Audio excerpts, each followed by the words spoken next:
And a good afternoon on this Friday, January 2nd, 2026. Happy New Year to one and all, everybody. Grass is sitting in for the K-Ster here on ESPN New York. Welcome to a new year. Hope everybody had themselves a great holiday. You were safe. You were healthy. You're back with us here in 2026. I had the old cold/flu thing that ran through the house during the holidays, which we're just coming out from now, so hope everybody was able to avoid that as much as possible, but we are here nonetheless, and we get set to embark on a football weekend here. And as far as the two locals are concerned, if you're a fan of the Jets, you're a fan of the Giants, you're probably approaching this weekend and muttering to yourself something along the lines of, finally, right? Like, good riddance, out with the old, in with the new, because let's face it, if you're a Jet fan and you're a Giant fan, and I'm sure both organizations feel as such, as soon as the clock hits zero in their respective games on Sunday, Giants playing host, of course, to the Cowboys. Jets will be up in Buffalo. Thanks, NFL, for a 4:25 kickoff this afternoon, the final game at Highmark Stadium. As soon as the clock hits zero, it is effectively the 2026 football season for both of these teams. Giants, we know, are going to be in search of a new head coach. Contrary to popular opinion, they may or may not be searching for a new general manager as well, but you know that there's going to be some change to the roster, and over in Florham Park, you know that there's going to be a lot of change to that roster, starting with the quarterback position, the most important position in all of sports, and that's something that we at least think that the Giants have in their favor going into 2026. And whoever the head coach is going to be, you'd like to think that Jackson Dart is going to be featured prominently, because you could point to a lot of things that went wrong for the Giants this year, and I don't think the quarterback is one of those. You know, he has been one of the few bright spots for this football team, and I don't think that there's a Giant fan that would have any sort of issue whatsoever going into next year if Jackson Dart is going to be your quarterback, and then you hope for year on and year on after that. Jets, it's an entirely different story. But then there's also this thing that you have to sort out here on Sunday, and it will finally be sorting it out, because we've talked about it, it seemed like, for weeks and weeks and weeks, and that's the draft. And it means a little bit more, of course, to the Jets, because the Jets hope to maybe find their next quarterback of the present/the future in this draft, whereas the Giants, because you have Jackson Dart, you figured that you don't have to worry as much about finding that guy. And the Giants, well, they didn't exactly do the Jets a favor last week in Vegas by beating the Raiders, because you would have probably preferred the Giants to have the number one pick, not the Raiders, because Giants got a quarterback already, right? Giants aren't going to use the number one pick if they have it on a QB. They probably would look to trade the pick and entertain as many offers as possible. Raiders, you know, are going to be picking first overall, and they're going to have to take a quarterback, whether that's Fernando Mendoza, whether it's Dante Moore. I mean, you know, Trinidad Chambliss last night put on a show for Ole Miss. And, of course, you know, the hot take society that we are, the microwave immediate reaction society. You got people already throwing his name into the mix for being a, you know, high draft choice in the upcoming draft, which is, I think, a little bit premature here. So we'll pump the brakes on that one. But nevertheless, you know, the Jets have no path to get to the number one pick unless Darren Muji is able to pick up the phone and call the Raiders and offer up the earth, the moon, and the stars. And if the Raiders are willing to be receptive to that, and I'm not necessarily sure they are, because, again, I think they need the quarterback. I think they'd like to get a guy like Mendoza into the program. You know that Brady's going to have a big influence and a big say as to what they do. So the chances of the Jets getting the number one pick probably are remote at this point. But I actually think, and I'm going to sit here today over the next couple of hours and talk you into the fact that I think that there's a decent chance that the Jets go to bed on Sunday night with the number two pick in the draft. Because call me crazy, you know, call me a cockeyed optimist, whatever you want to say, I actually think that there's a better than good chance the Giants win this game on Sunday against the Dallas Cowboys. I do. You know, I really think the Giants could win this game. Few reasons. First and foremost, Giants won a game last week, right, out in Vegas, that they didn't have to win.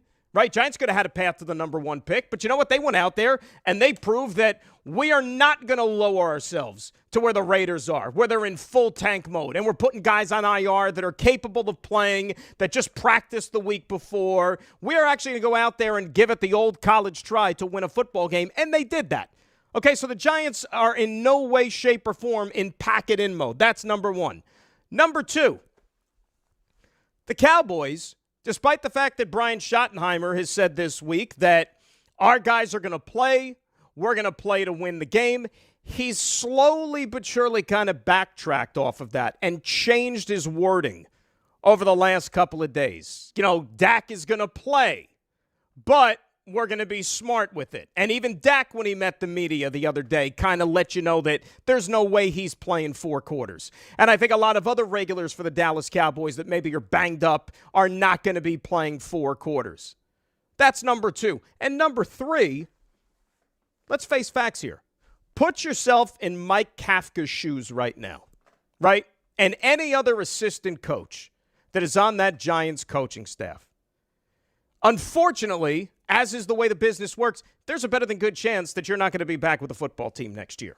So why would you care in any way, shape, or form about draft positioning for a franchise that you may not even be employed by once the draft rolls around in April, right? So what incentive do the Giants coaches have to go out there and try not to win this football game?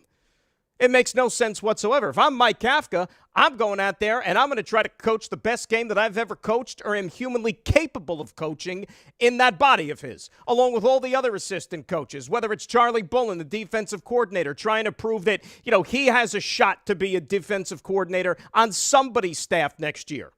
Whether that's in college, whether it's in the pros, wherever it is.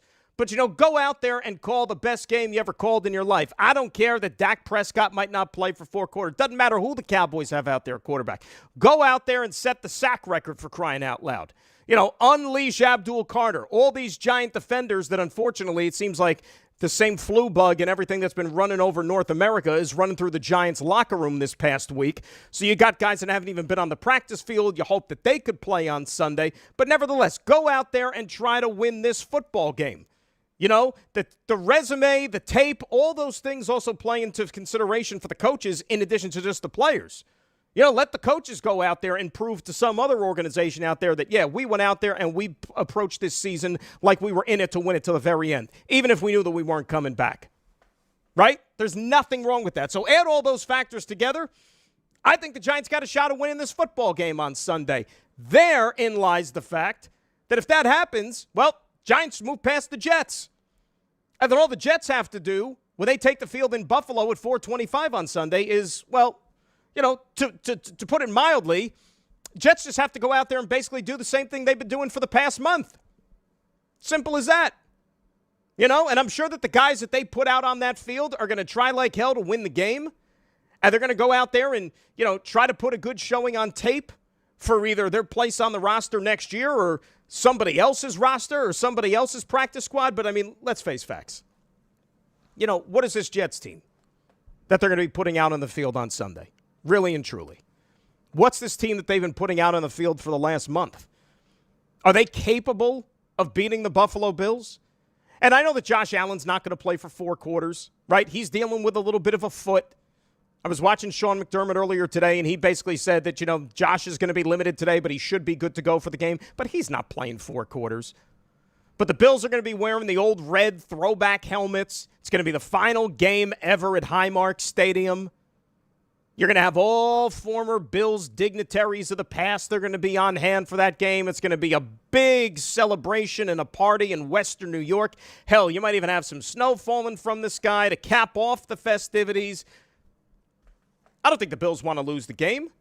The Bills can also move up their seeding potentially, depending on what happens with a couple of those other games. They can move up to 5th in the AFC, which, by the way, if you're asking me, finishing as the 5 seed in the AFC is not the worst thing in the world, because if you're the 5, you're playing the AFC North champion. And whether that's the Steelers, whether that's the Baltimore Ravens, doesn't matter who it is, I'll take my chances with one of those teams in the first round. Why not? Try to beat a 40-year-old Aaron Rodgers in the playoffs in round 1, or a Baltimore team that, for some reason they completely forget about the fact that Derrick Henry is still on their team. They remembered the other night in Green Bay, which was nice, as we got to the end of 2025, that they remembered that they still have a battering ram in their backfield, and they kept feeding them the ball, and they won a football game, ironically enough. But Lamar Jackson is not healthy. Lamar Jackson is not even close to the guy who was one of the most dynamic players in the National Football League, and we've seen that all season long. So, point being, I would have no problems going on the road if I'm a team like the Buffalo Bills and wanting to take my chances with either one of those 2 teams in the first round, as opposed to just sitting there as the 7th seed and having to take my chances at whether it might be Denver or New England or Jacksonville, or I'd rather go on the road to Pittsburgh and Baltimore. But the bottom line is, whether it's 3 wins, whether it's 4 wins, whatever the Giants and Jets finish up with, I mean, we're going to look back at this 2025 football season as clearly one of the worst ones we've ever had to experience as fans in this city. It's just, it was ungodly. I mean, what more can you say? And we're coming from a place where we have had to watch some real bad football over the last decade. I mean, the Jets and the Giants have basically brought up the bottom of the barrel in the National Football League for the last 10 years. And you sit there and you scratch your head and you say, how? Right? And why? I'm sitting there the other night and I'm pouring through, the game notes for the weekend, with the NFL, the one that the league sends out. They're talking about like the playoff picture and all these other things and, the different type of statistics and so on and so forth, year in and year out, all the turnover in the National Football League.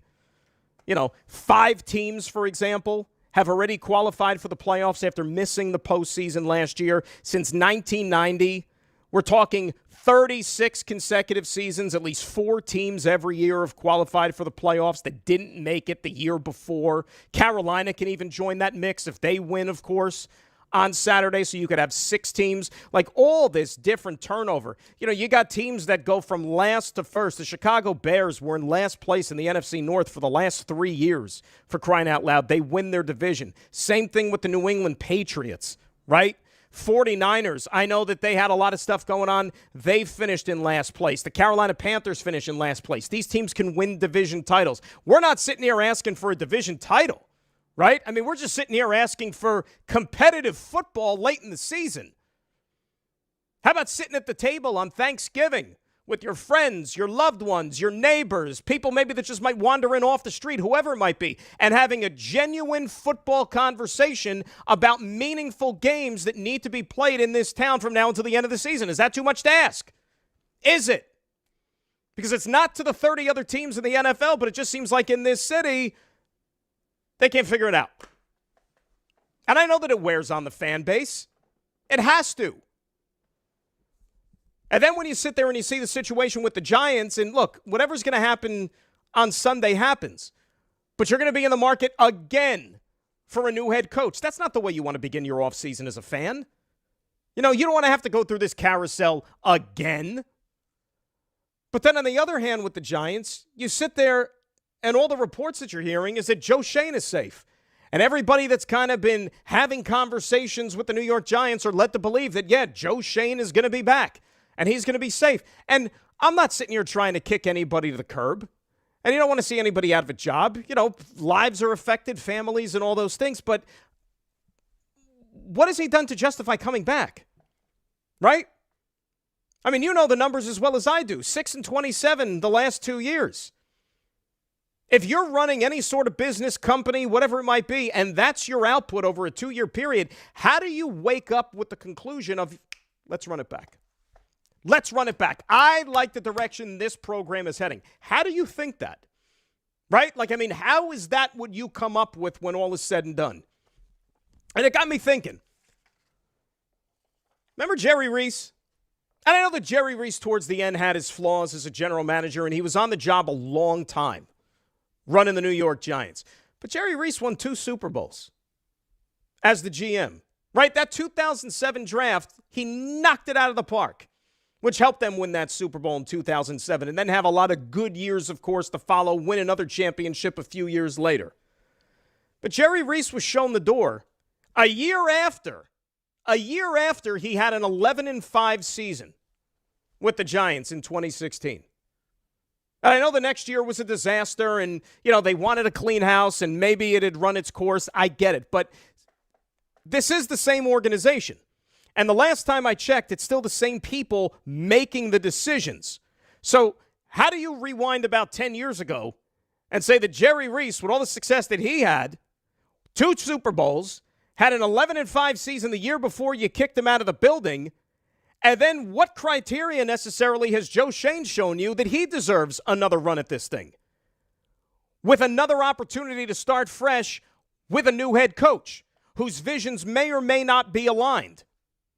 And I know when Joe Schoen did his press conference at the bye week, he was asked a question about, well, do you think that if you're still employed, is that going to scare away other coaching candidates who maybe won't want to work with somebody that maybe they don't have the same vision and direction as? And he said, no, it hasn't hurt our process at all. This job is still very desirable. Yeah, it's still very desirable because, again, there's only 32 of these in the entire world. If you want to be a head coach in the National Football League, you know what? Chances are you're not going to take over a program that's built to win right away because chances are those coaches keep their jobs. It's only the bad teams, more often than not, that are in the market for new coaches.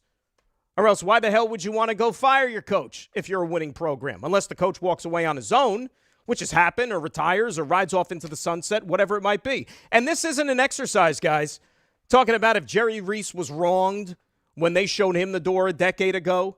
That's not what this is about. It's more in tune with what has Joe Schoen done to convince you that he should be back as the general manager, because this is another huge offseason for this football team. It's a big one for both teams.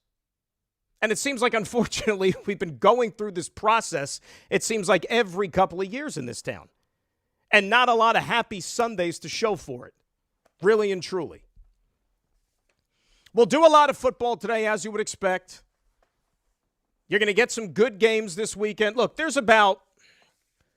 give you the games that actually mean something. There's 2 good ones tomorrow, of course, with Carolina and Tampa Bay, and then Seattle and San Francisco. Those have some meaning. The Sunday night game with Baltimore and Pittsburgh has some meaning. You know what I find kind of funny? So ESPN gets the 2 games tomorrow, okay? NBC gets the game on Sunday night.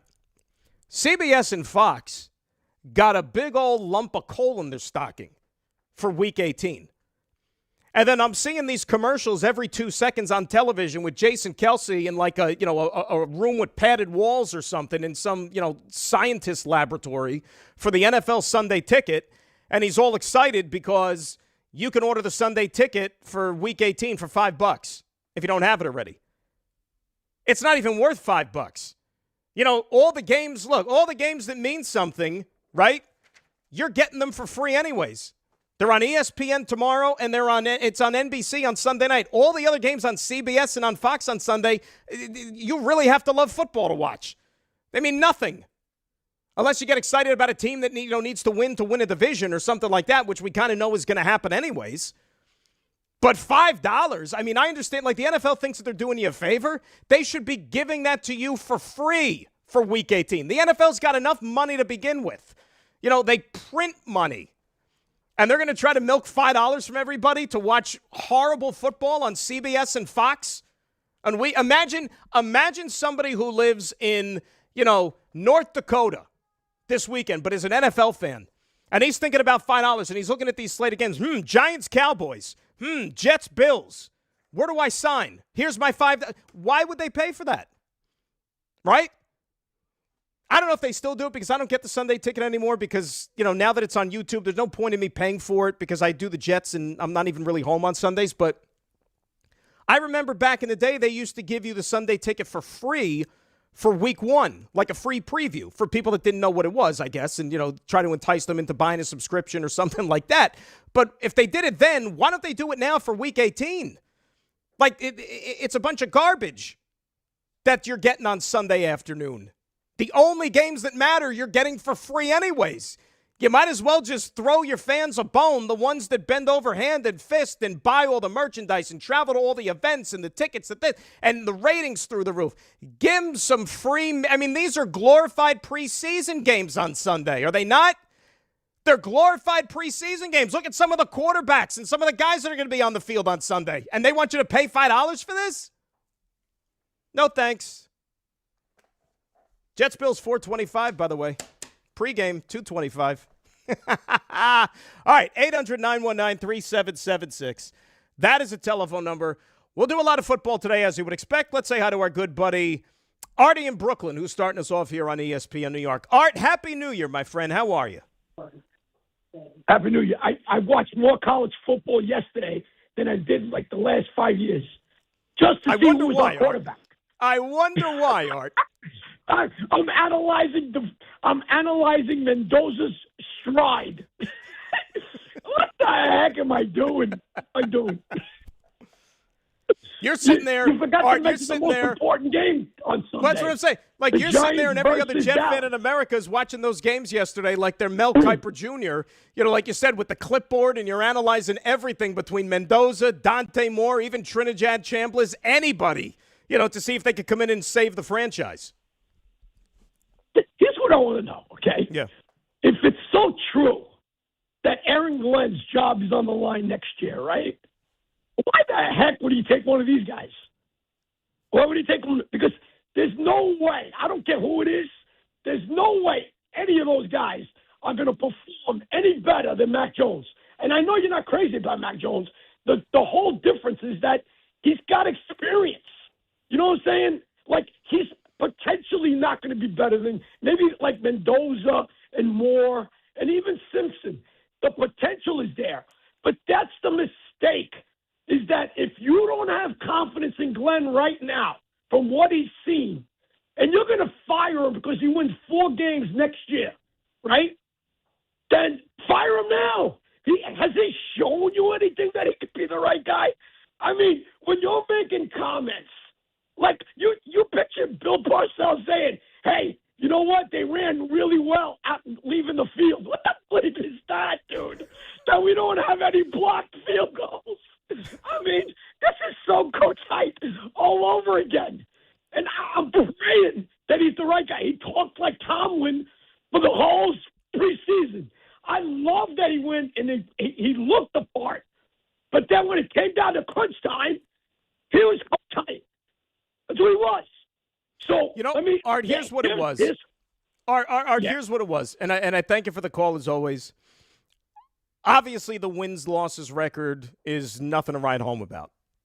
Did the Jets underachieve maybe what we all thought and hoped they could be this year? Even just to show you, to be an average football team, a well-coached football team, a team that doesn't make mistakes. Yeah, we kind of put that as the glass half full back in the summertime, that maybe that's what this team can achieve to be. You take a flyer on Justin Fields, see if you can maybe bring out the best football in him. None of those things happen.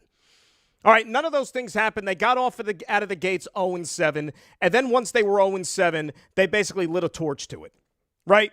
They had a fire sale. They traded off their 2 best defensive players, and look, on paper, they did really, really well with those trades, right? So that's the one place I think I would start. As somebody trying to sell to Jet fans, okay, what kind of confidence do you have in this regime moving forward? Start with the trades that were made in the middle of the season, because they traded 2 guys. One of them they just signed to a contract extension, by the way, in Sauce, to 2 teams that were making a run for it this year. When the Colts acquired Sauce Gardner, they thought that they could maybe go to a Super Bowl. Now they're not even going to the playoffs. And what did they win, 1 game since that trade? Cowboys didn't even make the playoffs with Quinnen Williams. Okay? Those teams don't get to bring those draft picks back because they didn't fulfill whatever they thought they were going to achieve this year. Jets get to keep those picks, right? And they can maybe turn those into something that will help this team moving forward in the future. But you had to do it. Somebody told me yesterday, because I went out there yesterday, and from week 1 to where they are right now, there are 21 guys on the active roster that were not even a part of this team at the beginning of the season. 21 guys. It's the NFL. There's not supposed to be that much turnover. I'll be the first one to admit, I was even saying this to somebody yesterday. Like, I'm there every single week, right? I'm in the room. I see the guys, know a lot of the guys, whatever. I walk into that room the last few weeks, and if it was like a game show, like you couldn't pick them, like the old saying, you couldn't pick them out of a lineup, that would essentially be me. I don't even know who the hell these guys are. This is week 18. I mean, this is the final month of the NFL season. The locker room almost looks like it does for training camp when you have like 100 guys in there and you know that most of them aren't going to stick around. Like, that's how much turnover has been done to this roster, and they decided to do it not with necessarily the intention of building it into a contender in the second half of the season, but almost just getting through the season and maybe finding a diamond in the rough or 2 as far as youth is concerned. But they realize it's going to be all about this season. They're going to have a ton of cap space. They will spend. And I think specifically on the defensive side of the ball, this defense is going to look night and day from a personnel standpoint from what you saw this year to what you're going to see week 1 in 2026. They are going to spend. You got all this draft capital to use. Whether a quarterback comes out of it, we shall see. Maybe they got something up their sleeves that they're going to work on a trade or something with a guy who's on another team right now in the NFL that they identify. They want to go the veteran route if they're not in love with, let's say, these quarterback prospects. We'll see. And all that stuff is going to be sorted out, of course, over the next couple of months. But here's one thing we know. And you might tell me I'm full of you-know-what. And if you're a fan and you've been beaten down and all you've dealt with is losing for however many years, you have every right to feel that way. But all I can tell you is that in the NFL, it doesn't take long. You know, I understand, and maybe this is a bad example, but I'm just telling you, all right? I know the New England Patriots had a quarterback already. They hired a new coach, but they also went out there and spent a boatload of money in free agency. They spent more money last offseason than any team in the National Football League, and they did pretty well signing these guys. They brought some dudes in here who could play, all right? I'm not saying the Jets are going from, the second pick to the Super Bowl next year, but they have an opportunity to really provide an influx of talent to this roster next year. Then and only then, I think it's fair you can judge the head coach and how he deals with at least an NFL caliber roster out on the football field next season in 2026. Give him a quarterback that you can actually win games with consistently, that you don't have to maybe tinker with your game plan week in and week out, and have enough talent to where you're going to be able to compete. Because what's happened over the last month, I know that it's ugly. I know that it hasn't been pretty. I know that they're setting records for futility and all those things, but you can't judge a head coach over what you've seen for the last 5-6 weeks. I mean, you've seen all the things written. It's literally a practice squad / JV type roster in a lot of spots, especially defensively, especially on the defensive side of the ball. I mean, that stuff, like what they're running out there each week on defense is what you see like in the third or the fourth quarter in a preseason game. How you expect to compete? 800-919-3776. More of your calls. Quick timeout. We will get into all the college football from the last couple of days. Games haven't been all that exciting, but there were a couple of guys certainly that opened some eyes that could factor in prominently to what happens at draft time come the spring here in just a few months. Grass is sitting in for Kay here on this Friday. First show of 2026. How about it on ESPN New York? FanDuel Friday is turning it up with NBA Happy Hour. Every Friday from 6 to 7:30 p.m. Eastern, FanDuel is dropping limited-time specials to get you in the zone. Boost, bonuses, surprises, all designed to bring that Friday energy. This isn't just another promo. It's your weekly pregame NBA Happy Hour every Friday, 6 to 7:30 Eastern, only on FanDuel, official sportsbook partner of the NBA. Every Friday from 6 to 7:30 p.m. Eastern, FanDuel is dropping limited-time specials to get you in the zone. Boost, bonuses, surprises, all designed to bring that Friday energy. Visit FanDuel.com/local to grab your reward before the clock expires. 21 plus and physically present in New York. Opt-in required. Rewards are non-withdrawable. Restrictions apply, including bonus and token expiration, leg requirements, and max wager amount. See terms at sportsbook.fanduel.com. For help with a gambling problem, call 1-877-8-HOPE-NY or text HOPE-NY 467-369. You live for this. The wins, the losses, the slam dunks, and the buzzer beaters. The dream that this is your team's year. Hope. It's what keeps you coming back. So you represent with anticipation and with pride. Because when everything's on the line, your support means everything. That's why the NBA Store is here to support you.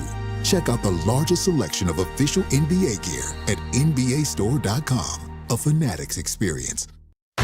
Knicks fans, it's time to hit the court with BetMGM, an official sports betting partner of the New York Knicks. Download the BetMGM app today and add a boost of excitement to every New York game day with same-day parlays, live betting options, player props, boosted odds specials, and the best daily promotions in the business. With the BetMGM app at your fingertips, you can experience the excitement of betting on your favorite players and get in on all the blue and orange action as your New York Knicks drive the lane. Find out why basketball fans love BetMGM, an official sports betting partner of the New York Knicks. BetMGM. Make it legendary. BetMGM and GameSense remind you to play responsibly. See BetMGM.com for terms. 21 years of age or older to wager and physically present in New York and New Jersey only. Subject to eligibility requirements. Gambling problem in New York? Call 877-8-HOPE-NY or text HOPE-NY 467-369. For New Jersey, call 1-800-GAMBLER. Think Verizon, the best 5G network, is expensive? Think again. Bring in your AT&T or T-Mobile bill to a Verizon store today and we'll give you a better deal. Now, what to do with your unwanted bills? Ever seen an origami version of the Statue of Liberty? Jokes aside, Verizon has the most ways to save on phones and plans where everyone in the family can choose their own plan and save. So bring in your bill to your local Verizon store today and we'll give you a better deal. Rankings based on root metric true score report dated 1H2025. Your results may vary. Must provide a postpaid consumer mobile bill dated within the past 45 days. Bill must be in the same name as the person redeeming the deal. Additional terms apply. All the way over Barzell, score! New York Islanders hockey is back at UBS Arena, and it's time to bring the family and make some noise. With more afternoon games this season, the Islanders have special kids-themed games and activities for young fans. Play games pregame at the park and head inside for fun on the concourse and on the ice. Tickets for the 2025-26 season are on sale now. Get your tickets at NewYorkIslanders.com. If you've been injured in an accident that wasn't your fault, then you need a lawyer who knows New York's unique personal injury and workers' compensation laws. At the Parisman Firm, they have decades of experience handling all types of accident cases and a proven track record of delivering huge results. Their team has already recovered nearly $1 billion for injured New Yorkers. From construction to car accidents and slips and falls, they've got you covered. Call the Parisman Firm now at 718-WORKERS, where your case is their cause. Get the justice you deserve today. New York Presbyterian treats more heart patients than any other hospital in New York. From common to complex conditions, our cardiologists and heart surgeons are pioneers in advanced heart care, leading the way in minimally invasive treatments for faster recovery times. Find a doctor at nyp.org/heart. Stay amazing. New York Presbyterian. New York Presbyterian Hospital based on U.S. News and World Report 2025 to 2026 Cardiology, Heart, and Vascular Surgery Rankings. Listen up, football fans. You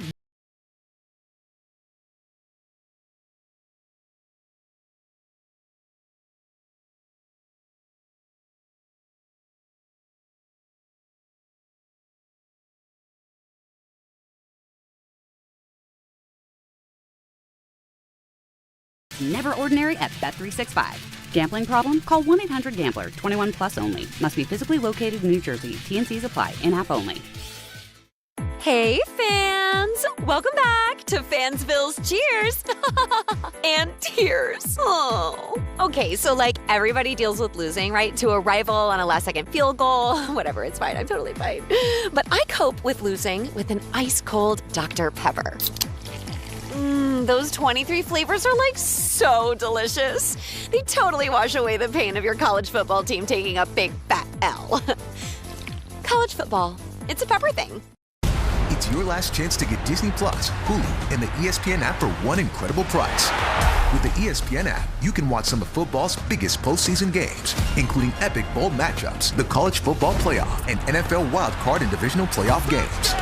Get it all for $29.99 a month for 12 months. Visit Disney Plus, Hulu, ESPNBundle.com for details.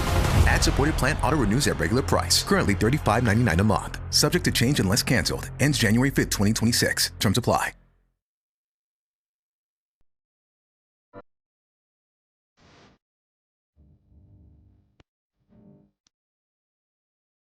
All right, Dan Graca hanging out with you here on ESPN New York. First show, 2026. We have made it. 800-919-3776. It is also game time, which is brought to you by Tullamore Dew Irish Whiskey, because when it's game time, it is Tully time. I'll tell you this. You have not had to suffer for any lack of sports during this vacation, specifically when it comes to the football, but just like everything intertwined. It's really, I mean, if you have kind of been, bedridden or had to be at home or whatever, I know the weather stinks too. You don't even want to go outside because it's so darn cold. But, if you had to, there is a ton of stuff to keep you company, just like tonight as well, because it's 7 o'clock. Unless you're a glutton for punishment, the Nets are in Washington to play the Wizards. They already scheduled the game, so they'll turn the lights on. They'll unlock the doors if you want to watch that. Knicks are going to host the Hawks. No Trae Young, by the way, at Madison Square Garden tonight as the Knicks try to get back in the win column. Our coverage begins right here on ESPN 880 at 7 o'clock. And then at 8 o'clock, and this is where my attention will be focused, the Rangers down in Miami. That is right, Lone Depot Park. Texted a buddy of mine who's there covering the Winter Classic. I said, have you seen any of the body remains of the 2025 Mets buried underneath all that ice? Because that is where the Mets' demise happened that final weekend. Winter Classic against the Florida Panthers. Coverage begins at 7:30 on 1050 ESPN. I will have the pregame, postgame, intermission festivities for you. We have a lot of cool stuff planned. You're going to hear from Gary Bettman as well. Give a little bit of a sneak peek into that, so looking forward to it. And that is Game Time, brought to you by Tullamore Dew, the original triple distilled, triple blended, and triple cask matured Irish whiskey. Be sure to grab a Tullamore Dew or try the new Tullamore Dew Honey. During today's action, glasses up to enjoying Tullamore Dew responsibly.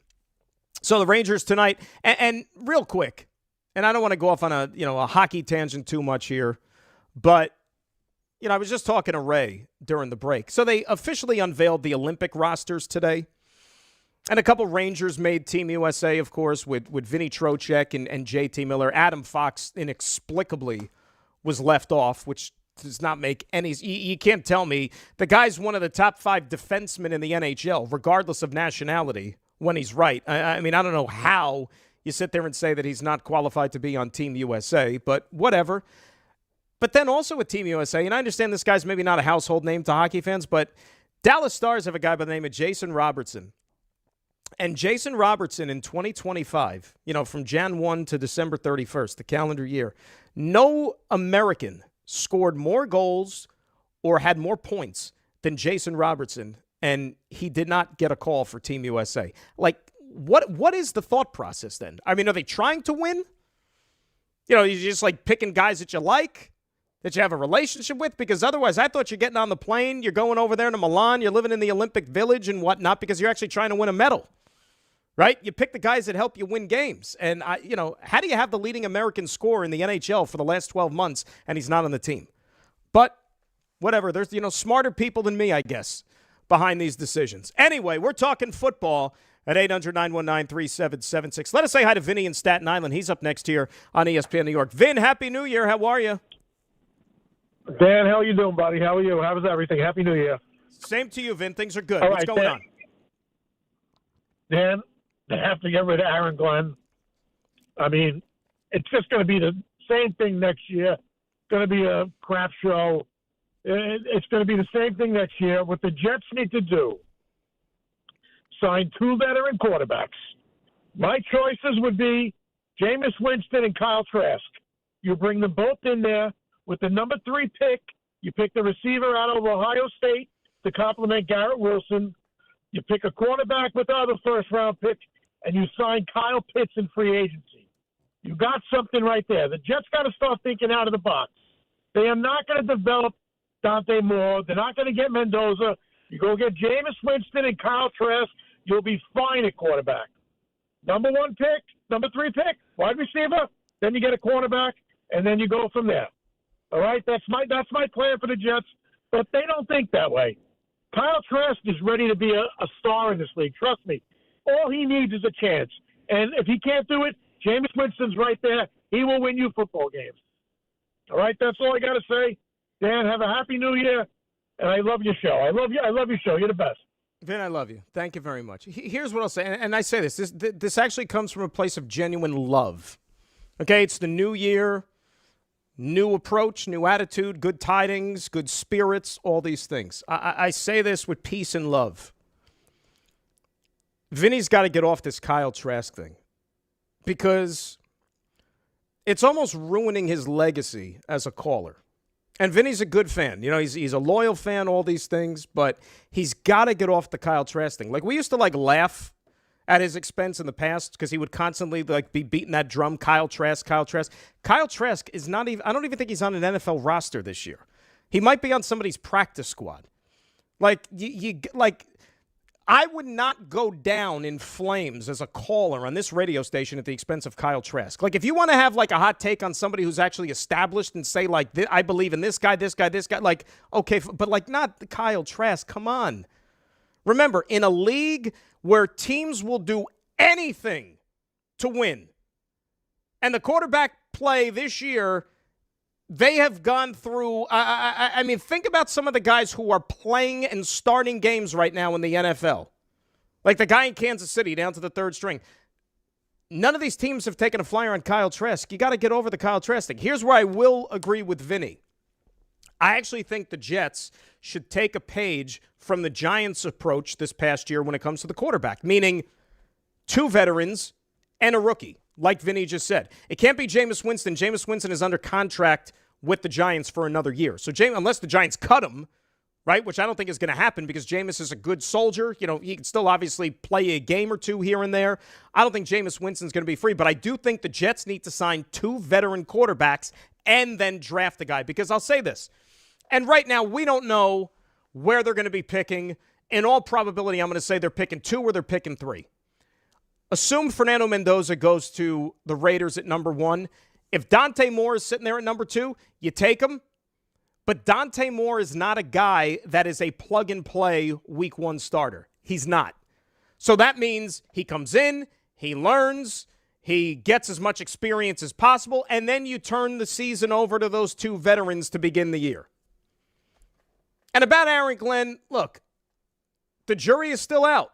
It's the best way to put it. When you are in the verge of going, let's face it, 3-14, and the games have unfolded the way they have, as ugly a fashion as they've gone this year, you know what? Nobody should feel safe. Nobody should feel safe. But he's going to have another opportunity next year.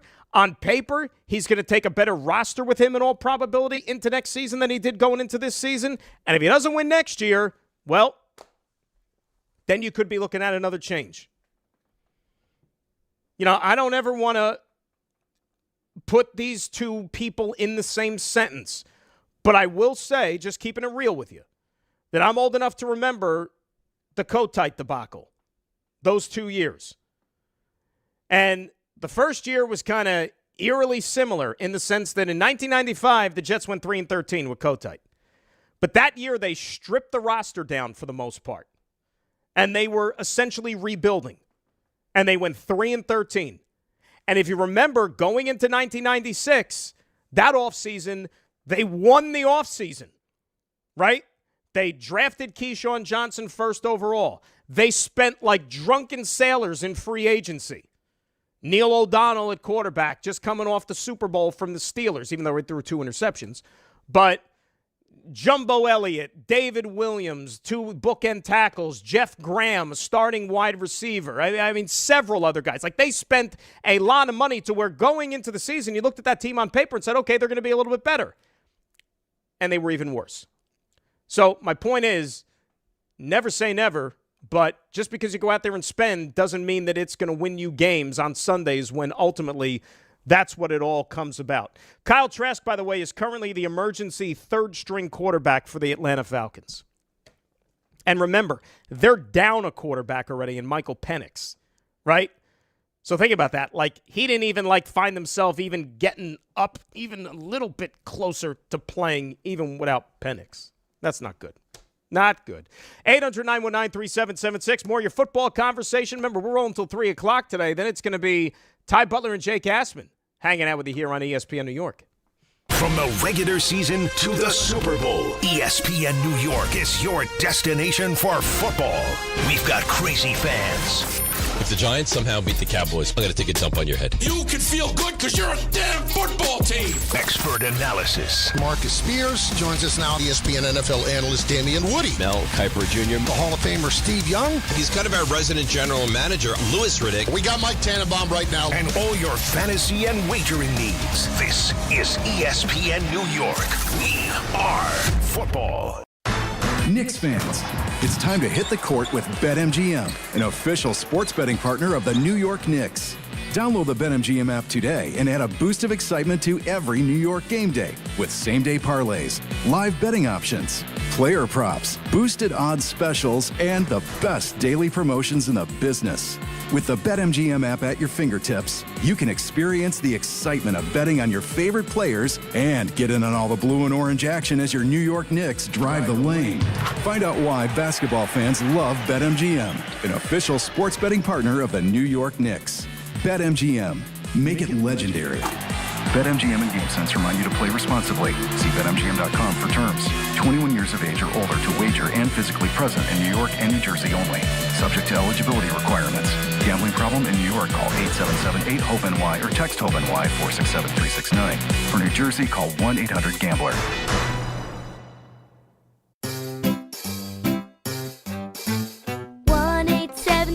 Cars for Kids. KARS Cars for Kids. 1-877 Cars for Kids. Donate your car today. 1-877 Cars for Kids. Donate your car today. Ready to get rid of that old car? Donate it to Cars for Kids. Call 1-877-CARS-FOR-KIDS to reach a friendly live agent. Donation's super easy, and your car can be picked up as soon as tomorrow. Call us now, 1-877-CARS-FOR-KIDS. That's Cars with a K to donate your car today. 1-877 Cars for Kids. KARS Cars for Kids. 1-877 Cars for Kids. Donate your car today. Did you know you can donate real estate too? Go to carsforkids.org. That's carsforkids.org. Think Verizon, the best 5G network, is expensive? Think again. Bring in your AT&T or T-Mobile bill to a Verizon store today and we'll give you a better deal. Now, what to do with your unwanted bills? Ever seen an origami version of the Statue of Liberty? Jokes aside, Verizon has the most ways to save on phones and plans where everyone in the family can choose their own plan and save. So bring in your bill to your local Verizon store today and we'll give you a better deal. Rankings based on root metric true score report dated 1H2025. Your results may vary. Must provide a postpaid consumer mobile bill dated within the past 45 days. Bill must be in the same name as the person redeeming the deal. Additional terms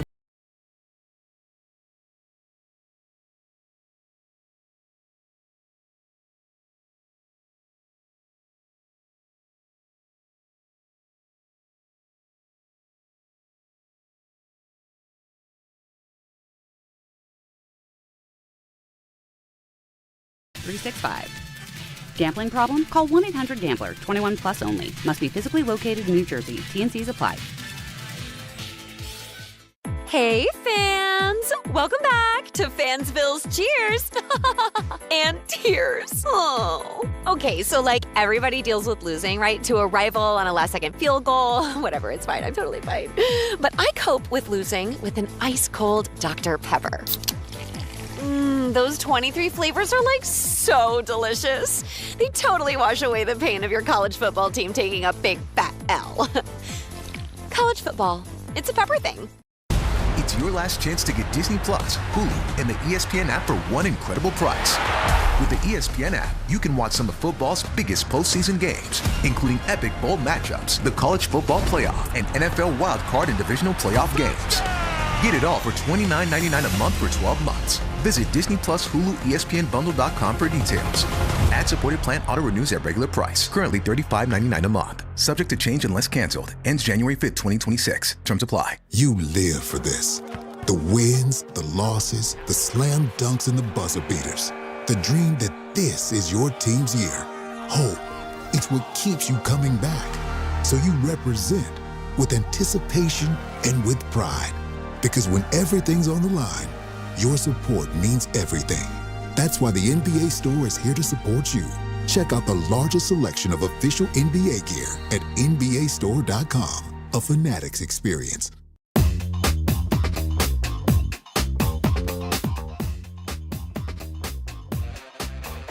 Rascal Flatts Life is a Highway Tour is coming to UBS Arena on January the 29th and Prudential Center on January the 30th, 2026. ESPN New York has your chance to score some tickets to the venue of your choice on the ESPN New York app. Just scroll down to contest, submit your entry. It's brought to you by Live Nation. Tickets are on sale right now at Ticketmaster.com. 800-919-3776. That is the telephone number. Let us say Happy New Year and a good afternoon to the one and only Ira in Staten Island, who is up next here on ESPN New York. Ira, I'm going to go out on a limb and say you're not making the trek up to Buffalo on Sunday. Yeah, you're spot on. You're spot on. Yeah, no, definitely not making the trip up there. But, you beat me to the punch, man. It's just I was thinking about that 95-96 combo and how they went out with all that free agency and draft picks and everything, and they built a good roster and just didn't go well. Well, hopefully that's not going to be the case, but they're going to have to prove it to me for me to believe it. But the way I look at it, and you know how I felt, at the end of the year, I still don't know if I have a head coach. I know I don't have a quarterback. I look at it this way. You're right. I would take more at 2 or 3, if he's there. But I'm bringing in Kirk Cousins, and I'm re-signing Tyrod Taylor because he's a good locker room guy. And let those 2 guys handle the quarterback situation and wake me up in about a year or 2 when Dante Moore's ready to play. That's how I would approach this. Yeah. Like I said, Ira, I think the 2 veteran plus rookie quarterback approach is the way to go. Look, Giants swung and missed with a lot of things this year, but I commend them for the way that they handled the quarterback situation because at the time we kind of were scratching our heads a little bit, but I think the Jets have to go down that road. And I'll say this about Tyrod Taylor, okay? I think the world of him. He's a great dude. And when he goes out there and plays, I still think he can help you win a football game or 2 here and there. But you cannot go into it with him being your quote-unquote only backup quarterback because, unfortunately, he's been an injury waiting to happen. That's why you need that second veteran in addition to Tyrod and the rookie going into next season. Oh, see, I was looking at it. This is Cousins' job because I think, he could win your ball games. And I think Taylor's insurance in case he has to play a game or 2. And you don't have to mess around with the rookie. That's how I would look at it. And I think Taylor would accept it. And I think Cousins would, with his connection with Spielman, I think he'd be more than happy to come to the Jets and, give the Jets 17 games. And hopefully Moore's ready the following season if that's the case. Ira, you know the old saying, time heals all wounds. I don't know how you feel about it. And I don't know how people in the building feel about it as well. But remember, Kirk Cousins kind of did the Jets dirty once upon a time, like publicly. Yep. He kind of thumbed his nose in their face back in 2018, like going into the 2018. When, and for those who don't remember, Kirk Cousins, when he was a free agent after Washington, when they couldn't franchise him anymore, when they did it, like 18 times in a row or whatever it was, and he made all that money, he was a free agent. Jets were in on him, and he used the Jets for leverage. And then there was some documentary or whatever the hell he was filming to where, like, he posted, like, him telling his wife that, oh, we got the Jets up to this number. If we can get Minnesota to get to this number, we'll be good to go. And then ultimately he goes and signs with the Vikings. So he wanted no part of the Jets back in 2018. Now, fast forward almost a decade later, like, if you're the Jets, do you want to welcome a guy like that in with open arms and be like, oh, let's let bygones be bygones? I don't know about that, Ira. Yeah, but if it's not Cousins, then you're talking to Mariota or trading for Mac Jones or maybe Jimmy Garoppolo. I mean, you don't have that many options. I mean, Fitzpatrick coming out of the TV booth, coming back to the play. No. I mean, they're not falling out of trees. So I think they're going to have to entertain it. And I only connect the dots because of Spielman. Spielman was with Cousins, so you never know how this thing's going to play out. Yeah, but the thing is, and Ira, thanks a lot for the call, my friend. Remember, there's people there, though, that were around in that building, in 2018 and probably maybe still remember the way Kirk Cousins treated them, and they certainly have more say than, Rick Spielman does. So, I don't think one person's influence is necessarily going to put this over the top. Bottom line is, look, they have to do a sweeping overhaul of that quarterback room. And I'll tell you this, too. It's not just going to be the personnel that there's going to be changes. You will see changes probably on that coaching staff. I don't want to say significant because I don't know what number qualifies as significant, but there will be changes on that staff. Obviously, you're going to get a new defensive coordinator. That's one. I don't think that anything would happen to Tanner Engstrand as the OC. I think that they're going to want to let him have a go at it with a legitimate option at quarterback, if you will. But I think that some of those other assistant coaches on the offensive side of the ball, you might see some change there too, maybe even at the quarterback coach position. I don't know that to be true. But remember, if you're a head coach and Aaron Glenn finds himself in this situation and you're perceived to be safe coming off of a season that the Jets are coming off of, not to say that you want to start throwing other people overboard, but at the end of the day, the buck stops with you. and everything runs through you, and you're going to have to make some long, tough decisions and be like, all right, what do I got to do to make sure that we win enough so I keep my job next year? And remember, this was his first time putting together a coaching staff, and nobody bats 1,000, okay? For whatever reason, you don't. So you had a year at this thing. You realize that maybe some people aren't suited for what you want to do, so you make some changes. I mean, it happens all over the league. I mean, shoot, teams that win get rid of coaches after a year. I mean, look at the 49ers, right? They went to the Super Bowl one year, and they fired their defensive coordinator after 1 year. What was his name? What was his name again? I don't mean to take shots. I'm just saying. All right, good first hour. We'll come back. We'll keep it rolling here on the football conversation at 800-919-3776. We'll outline the games that actually do matter this weekend in the National Football League. We'll do more on the Jets and Giants, of course. And there are some thoughts and there are some takeaways from these college games over the last couple of days where, I mean, some of the storylines I think are actually fascinating, to be quite honest with you. We'll get into that. 60 more minutes to play with. We roll till 3 o'clock on this Friday. Grass is sitting in for Michael right here on ESPN New York. FanDuel Friday is turning it up with NBA Happy Hour. Every Friday from 6 to 7:30 p.m. Eastern, FanDuel is dropping limited-time specials to get you in the zone. Boost, bonuses, surprises, all designed to bring that Friday energy. This isn't just another promo. It's your weekly pregame NBA Happy Hour every Friday, 6 to 7:30 Eastern, only on FanDuel, official sportsbook partner of the NBA. Every Friday from 6 to 7:30 p.m. Eastern, FanDuel is dropping limited-time specials to get you in the zone. Boost, bonuses, surprises, all designed to bring that Friday energy. Visit FanDuel.com/local to grab your reward before the clock expires. 21 plus and physically present in New York. Opt-in required. Rewards are non-withdrawable. Restrictions apply, including bonus and token expiration, leg requirements, and max wager amount. See terms at sportsbook.fanduel.com. For help with a gambling problem, call 1-877-8-HOPE-NY or text HOPE-NY 467-369. Knicks fans, it's time to hit the court with BetMGM, an official sports betting partner of the New York Knicks.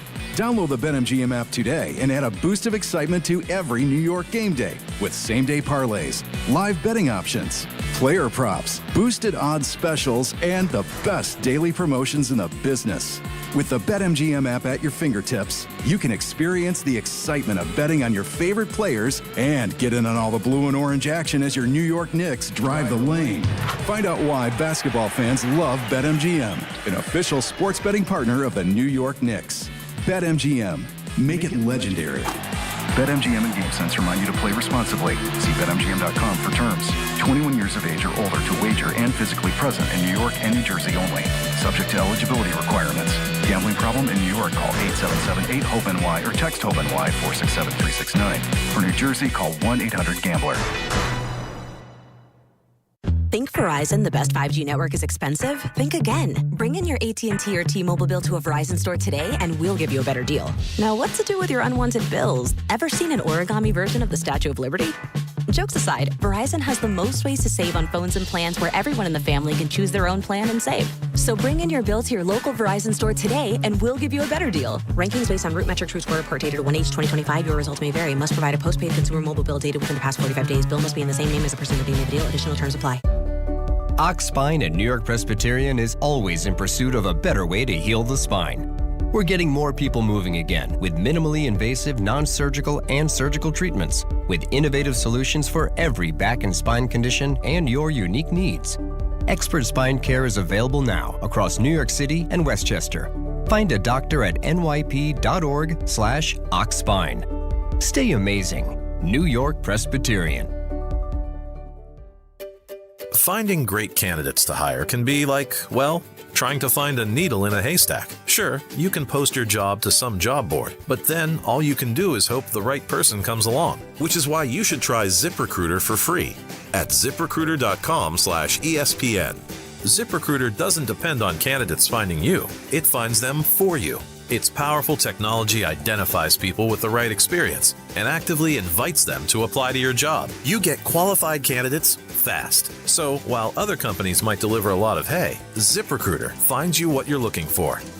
the needle in the haystack. See why 4 out of 5 employers who post a job on ZipRecruiter get a quality candidate within the first day. ZipRecruiter, the smartest way to hire. And right now, you can try ZipRecruiter for free. That's right, free at ZipRecruiter.com/ESPN. That's ZipRecruiter.com/ESPN. ZipRecruiter.com/ESPN. ZipRecruiter. 880 ESPN, WHSQ, and WCBS-FM HD2, New York. A Good Karma Brands radio station. This college football moment is brought to you by Serve Pro. College football teams have moments they recovered from and made it like it never even happened. Like on September 24th, 2016, when Tulsa found themselves down 31-0 to Fresno State. With 10 minutes left in the second quarter, Tulsa fought back to tie the game at 41. And then won 48-41 in double overtime. Serve Pro. Like it never even happened. Rich Eisen here. LinkedIn Jobs is stepping things up with their new AI assistant so you can feel confident you're finding top talent. Get this. Employees hired through LinkedIn are 30% more likely to stick around for at least a year compared to those hired through the leading competitor. Hire right the first time. Post your job for free at linkedin.com/Eisen, then promote it to use LinkedIn Jobs' new AI assistant, making it easier and faster to find top candidates. That's linkedin.com/Eisen to post your job for free. Terms and conditions apply.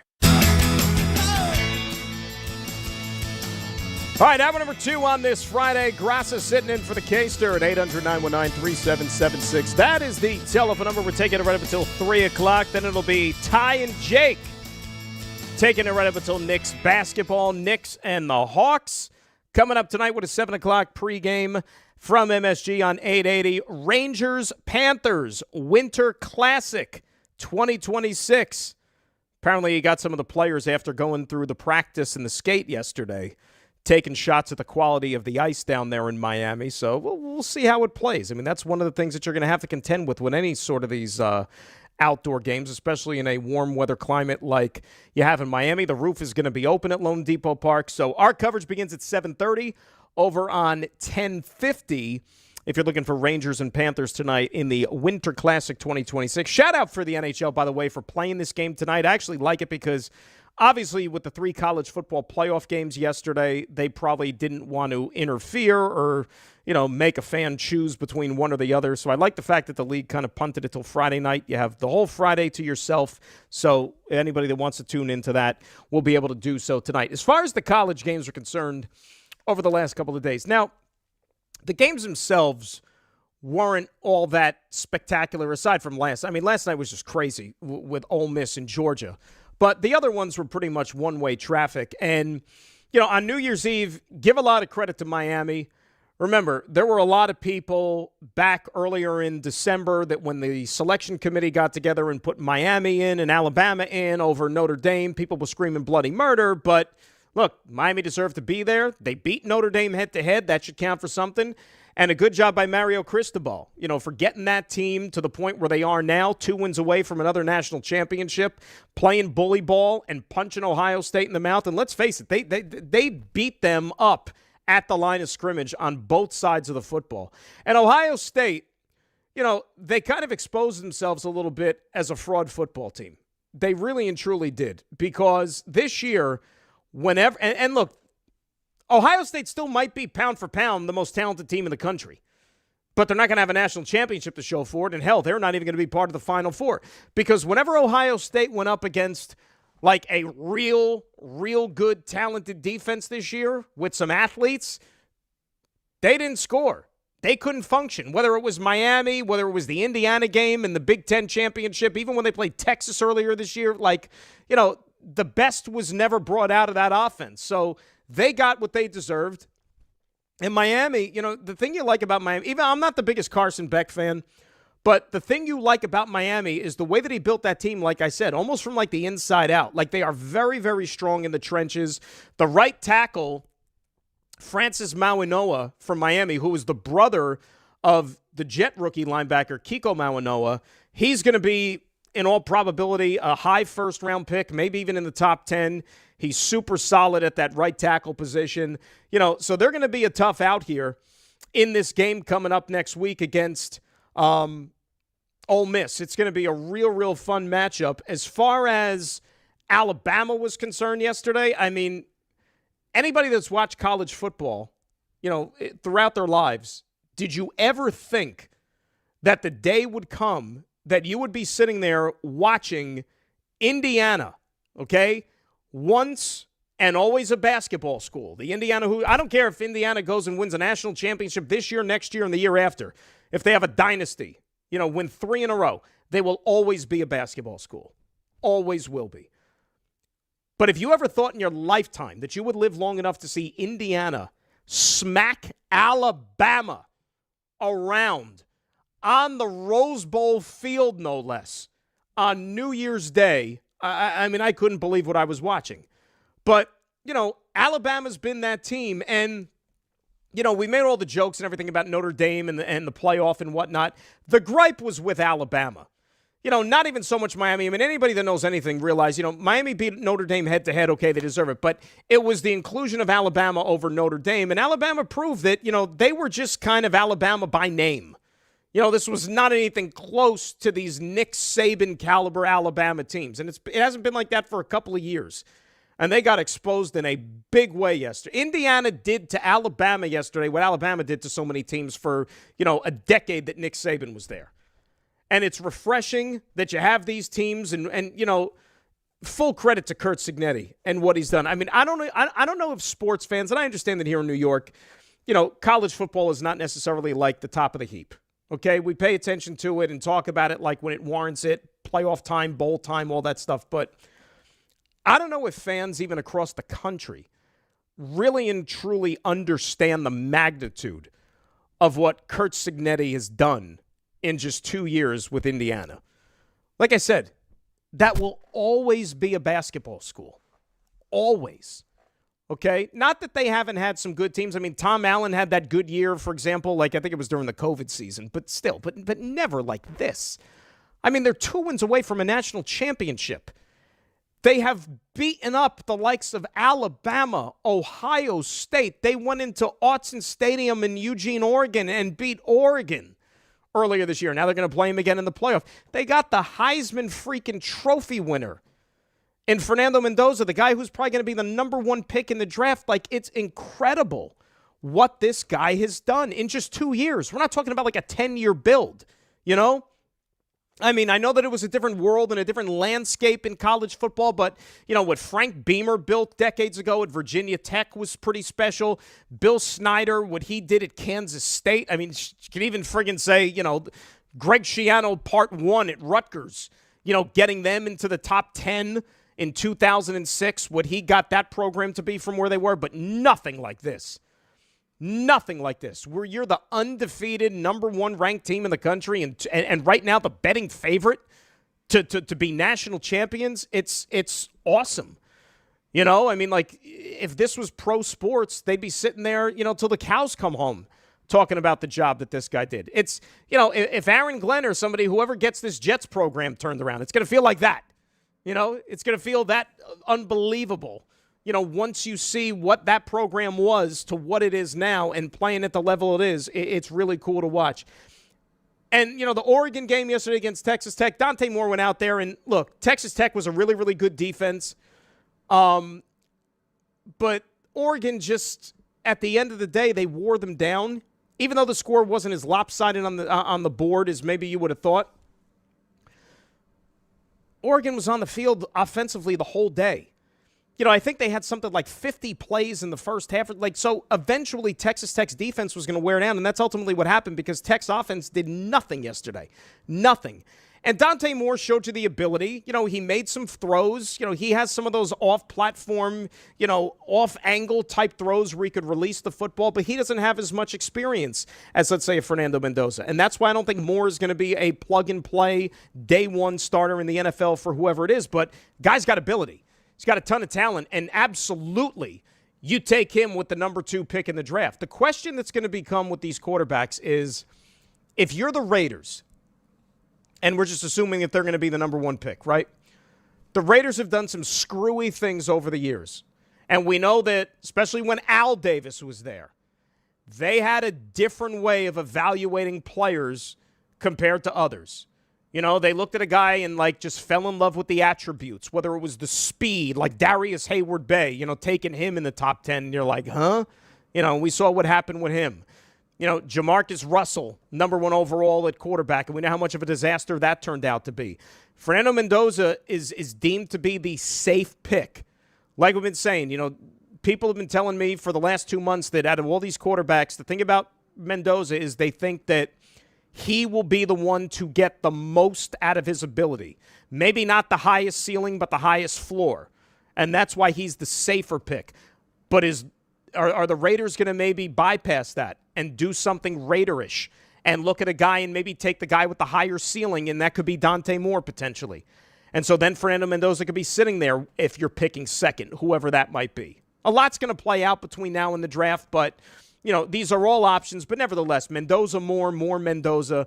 If Moore declares, those should be the top 2 picks coming up here in the draft. And then last night, I'll tell you, that was a fun game to watch. It wasn't exactly a coaching clinic on either side. Now, I did see, I guess, after I saw today that Kirby Smart said after the game that when Georgia went for it on that 4th down deep in their own territory in the 4th quarter, which I don't know what the hell they were thinking. Kirby Smart apparently said that the ball should never have been snapped. That was the intention. So something got lost in communication somehow, and they went ahead and ran the play, and, of course, it had no chance of executing. And, you know, that just helped kind of seal their deal. Give credit to Ole Miss for fighting back. I think that a lot of people that were watching that game were rooting for Ole Miss for the garbage that Lane Kiffin kind of put them through. But get this, right? So you still had 4 assistant coaches that were coaching for Ole Miss last night that have already signed contracts to go with Lane Kiffin to LSU, including Charlie Weiss Jr., who was the offensive coordinator. Because Ole Miss won that game last night, and now their season goes another week, do you realize that those 4 assistants might not be able to coach in that game for Ole Miss in the national semifinal against Miami? This could not be more of a botched situation, and Lane Kiffin just continues to look worse and worse and worse. And I go back to the decision when he up and left and dragged Ole Miss through the mud and, you know, left them high and dry, even though we all knew that ultimately he was going to jump ship and go to LSU. Remember, look at the situation in Indiana. Like, Lane Kiffin can't sit there and tell you that he was torn and all this other stuff. All right, if he was truly happy at Ole Miss and really believed in this team and did what right by the school and the players and all these things, he could have signed a contract extension. Ole Miss would have paid him handsomely to keep him.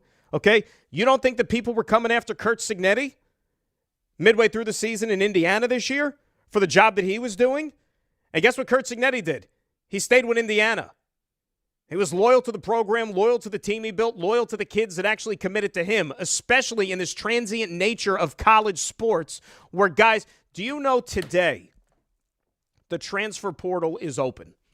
Now, is it ridiculous? Absolutely it is. To where we are still in a playoff, and there are already 1,100 kids as of whatever time that was this morning when I saw it in the transfer portal, and the thing just opened. 1,100 kids. Like, I don't know how anybody does it. Like coaching major college football nowadays, given the rules and the landscape and the way that it is. You literally have to re-recruit your entire team after the season.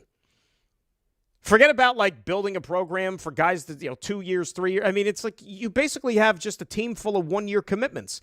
It's the same thing in basketball, but you just have a lot less personnel you got to deal with. Like, it's insane. And you got guys that are going to like 4 different schools, and they come into the pros. And the ones that were still in college during like the COVID year, they're in school like 6, 7. It's crazy. That's why you have a guy like, Tyler Shuck for the Saints this year. I mean, he's a rookie. He's 26 years old. He's 26 years old. But get used to it, because I don't think that it's changing anytime soon. So some guys are opening up eyes, of course. Trinidad Chambliss had himself a great game last night. I mean, my gosh, if he could go and lead Ole Miss to the national championship, and this is a guy who was playing D2 football last year. D2 at Ferris State. And all of a sudden, Now he's got that team 2 wins away from a championship. Really, really cool. And I'm looking forward to these semifinal games. One is on Thursday. One is coming up on Friday night. All right, let's get back to the phones and say hi to Chris and Beth Page, who is up next here on ESPN New York. Christopher, how are you? Hey, Dan. Just a quick little switch over to my Giants. I want to get your take on this whole tanking thing, which I think is ludicrous. It's crazy. Nobody, name the last time someone tanked, then successfully traded their picks and got a haul, and it all worked out. And by the way, the Giants are a rarity. I've never seen it as all the years I've been a Giant fan, 45 years, that their best attribute is their quarterback room. I mean, that's the biggest strength right now is their quarterback room with a young quarterback, Jackson Dart, and a good veteran in Jameis Winston. So my point is this. They don't need a quarterback, right? Now, we don't know. Do you know if Moore's going to definitely declare for the draft? I mean, we don't know, right? It's not 100%.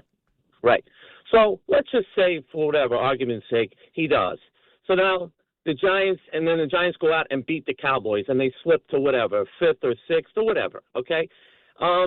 What haul are we going to get for that, the second pick? And by the way, I caution everybody. All things are different, by the way. Just because, when Trevor Lawrence was coming out, that was graded really highly by these general managers, okay? They may not want to give up a whole lot just to get Dante Moore. You know what I mean? So my point is this. Go out, beat the Cowboys, and try to keep improving, keep Jackson Dart going. And guess what?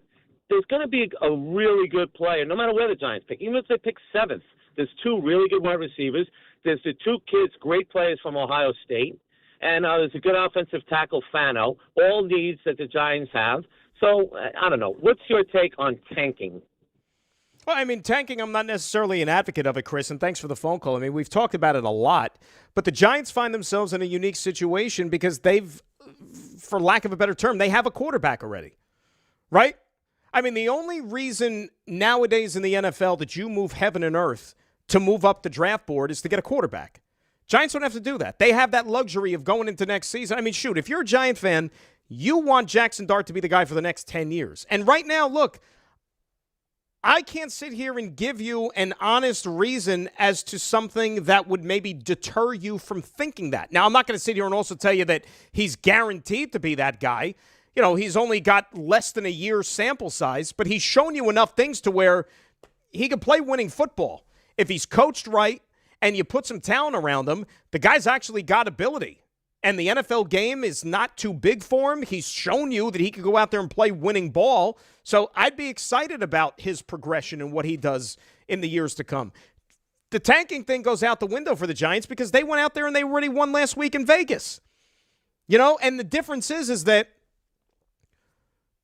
as I said earlier in the show, Mike Kafka and all those assistants on that staff, they're not guaranteed to come back next year, and chances are most of them are going to be gone anyways. So if you're the coaching staff, why are you going out there on Sunday against the Cowboys trying to lose? Why would I help an organization's draft position if I'm not even going to be employed by that organization in 3-4 months, right? I'm going to go out there and try to win a game. Because I know that in a couple of weeks, or whoever it is, whenever they get a new coach in here, once he decides to wipe out the coaching staff and bring in the guys that he wants to work with, I got to go find a job someplace. And I want to at least have these last couple of games on my resume saying, see, this was me as an assistant coach, an interim coach, whatever I am. This is what I did, and I had my guys playing well so I could get guys to believe in what I'm trying to sell them.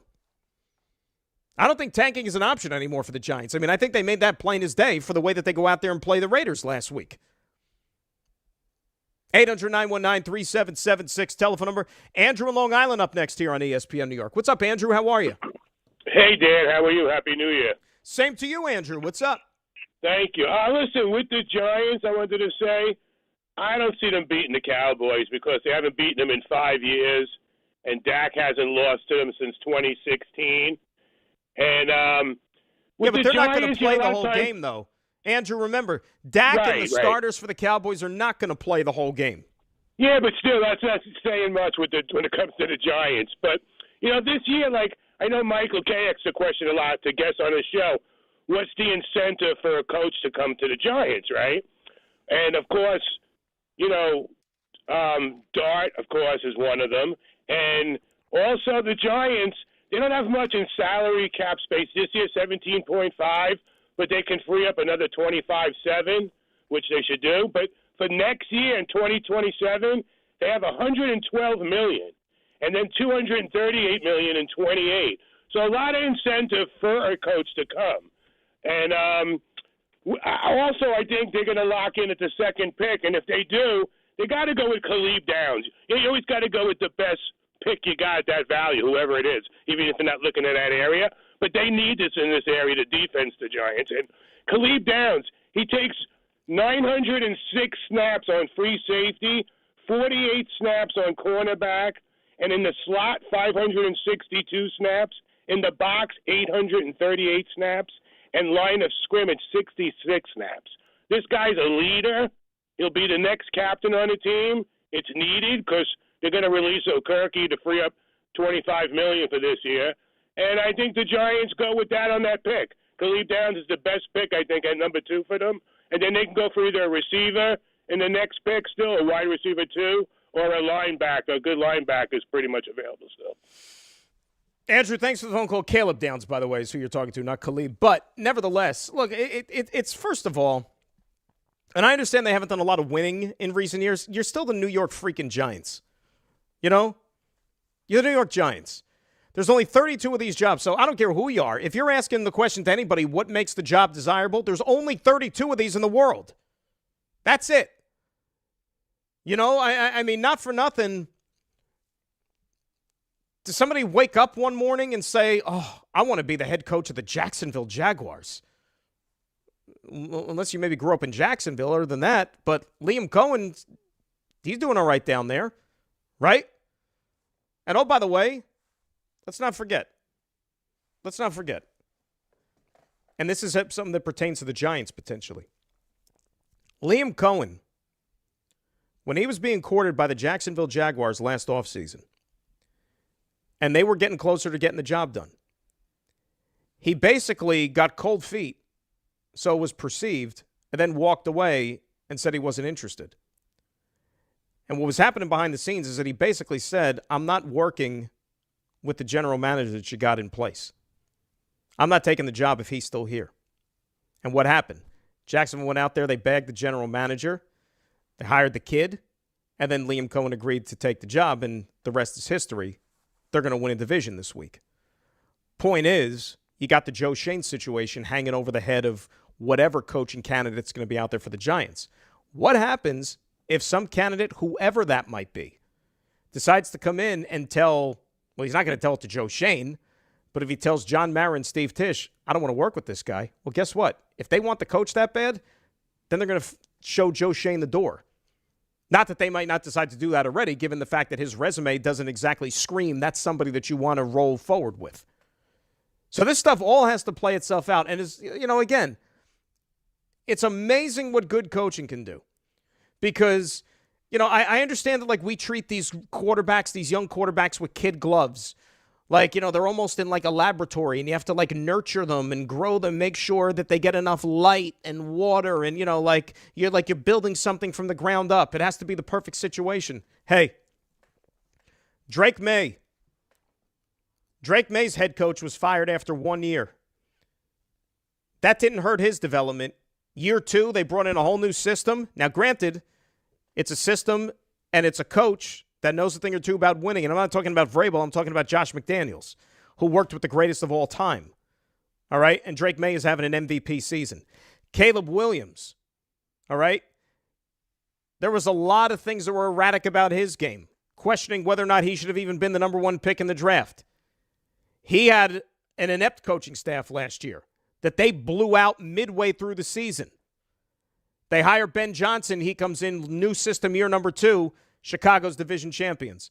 Jacksonville, same thing. All right? Trevor Lawrence has had, his rookie year, think about what he had. He had friggin' Urban Meyer. And that might have been the worst of all. And then they brought in Doug Peterson, a guy who you thought knows something about quarterbacks and won a Super Bowl with Nick Foles and all those things. And, okay, so now he's on his third primary head coach. And Trevor Lawrence is probably playing the best football that he's played in his entire career. So I know that you're thinking about, okay, what is this going to do to Jackson Dart? You're going to bring in a new head coach, and this is going to be his second system in as many years. It might be good for him. And then whatever ends up happening with the Jets, whatever young quarterback they bring in here next year, if things still don't get better and they realize, well, we got to make a change at the top and change coaches, it may not necessarily be a death sentence either for the quarterback. I know that it hasn't worked out always along these same lines. Like some quarterbacks don't necessarily benefit from change after change after change. But as we've seen this year in the NFL, depending on what guys you bring in to help tutor these quarterbacks, it could be beneficial for them. 800-919-3776. We'll get into the Giant coaching search when we come back. Haven't touched much on that either. We'll get into the Week 18 slate of games you should be paying attention to as well. We roll till 3 o'clock on this Friday. Grass is sitting in for Michael right here on ESPN New York. FanDuel Friday is turning it up with NBA Happy Hour. Every Friday from 6 to 7:30 p.m. Eastern, FanDuel is dropping limited-time specials to get you in the zone. Boost, bonuses, surprises, all designed to bring that Friday energy. This isn't just another promo. It's your weekly pregame NBA Happy Hour every Friday, 6 to 7:30 Eastern, only on FanDuel, official sportsbook partner of the NBA. Every Friday from 6 to 7:30 p.m. Eastern, FanDuel is dropping limited-time specials to get you in the zone. Boost, bonuses, surprises, all designed to bring that Friday energy. Visit FanDuel.com/local to grab your reward before the clock expires. 21 plus and physically present in New York. Opt-in required. Rewards are non-withdrawable. Restrictions apply, including bonus and token expiration, leg requirements, and max wager amount. See terms at sportsbook.fanduel.com. For help with a gambling problem, call 1-877-8-HOPE-NY or text HOPE-NY 467-369. Knicks fans, it's time to hit the court with BetMGM, an official sports betting partner of the New York Knicks. Download the BetMGM app today and add a boost of excitement to every New York game day with same-day parlays, live betting options, player props, boosted odds specials, and the best daily promotions in the business. With the BetMGM app at your fingertips, you can experience the excitement of betting on your favorite players and get in on all the blue and orange action as your New York Knicks drive the lane. Find out why basketball fans love BetMGM, an official sports betting partner of the New York Knicks. BetMGM. Make it legendary. BetMGM and GameSense remind you to play responsibly. See BetMGM.com for terms. 21 years of age or older to wager and physically present in New York and New Jersey only. Subject to eligibility requirements. Gambling problem in New York? Call 877-8-HOPE-NY or text HOPE-NY 467-369. For New Jersey, call 1-800-GAMBLER. If you've been injured on a construction site, then you need a lawyer who knows New York's unique labor laws. At the Parisman Firm, they have decades of experience handling construction accident cases and a proven track record of delivering huge results. Their team has already recovered nearly $1 billion for hardworking New Yorkers. From scaffold accidents to slip and falls and equipment failures, they've got your back. Call the Parisman Firm now at 718-WORKERS. That's right, 718-WORKERS, because your case is their cause. Get the justice you deserve today. Think Verizon, the best 5G network, is expensive? Think again. Bring in your AT&T or T-Mobile bill to a Verizon store today and we'll give you a better deal. Now, what to do with your unwanted bills? Ever seen an origami version of the Statue of Liberty? Jokes aside, Verizon has the most ways to save on phones and plans where everyone in the family can choose their own plan and save. So bring in your bill to your local Verizon store today and we'll give you a better deal. Rankings based on root metric true score report dated 1H2025. Your results may vary. Must provide a postpaid consumer mobile bill dated within the past 4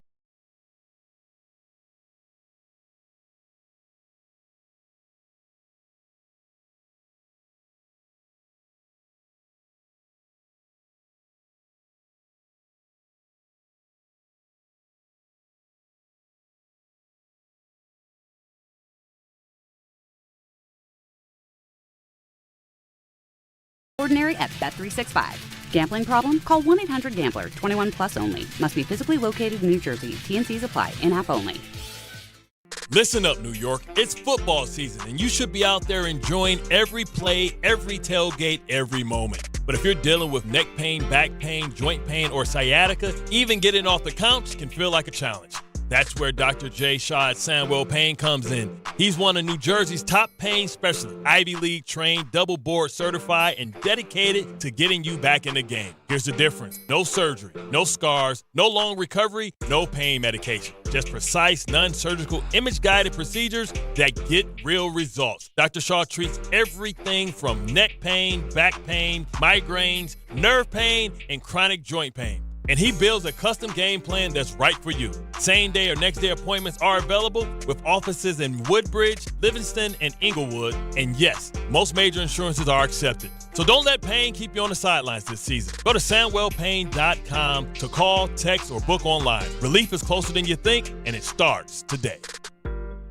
Rich Eisen here. As you all know, I care deeply about pediatric cancer research and awareness. That's why I'm proud to talk about Hyundai Hope on Wheels. For over 27 years, every Hyundai sold has helped fund life-saving pediatric cancer research. Together with over 850 dealers nationwide, they've raised more than $277 million, supporting over 25,000 kids in their fight against cancer. At Hyundai, hope isn't optional. It comes standard. Visit HyundaiUSA.com and search Hyundai Hope on Wheels to learn more. Hey, fans! Welcome back to Fansville's Cheers and Tears. Oh. Okay, so everybody deals with losing, right? To a rival on a last-second field goal. Whatever, it's fine. I'm totally fine. But I cope with losing with an ice-cold Dr. Pepper. Those 23 flavors are so delicious. They totally wash away the pain of your college football team taking a big fat L. College football, it's a pepper thing.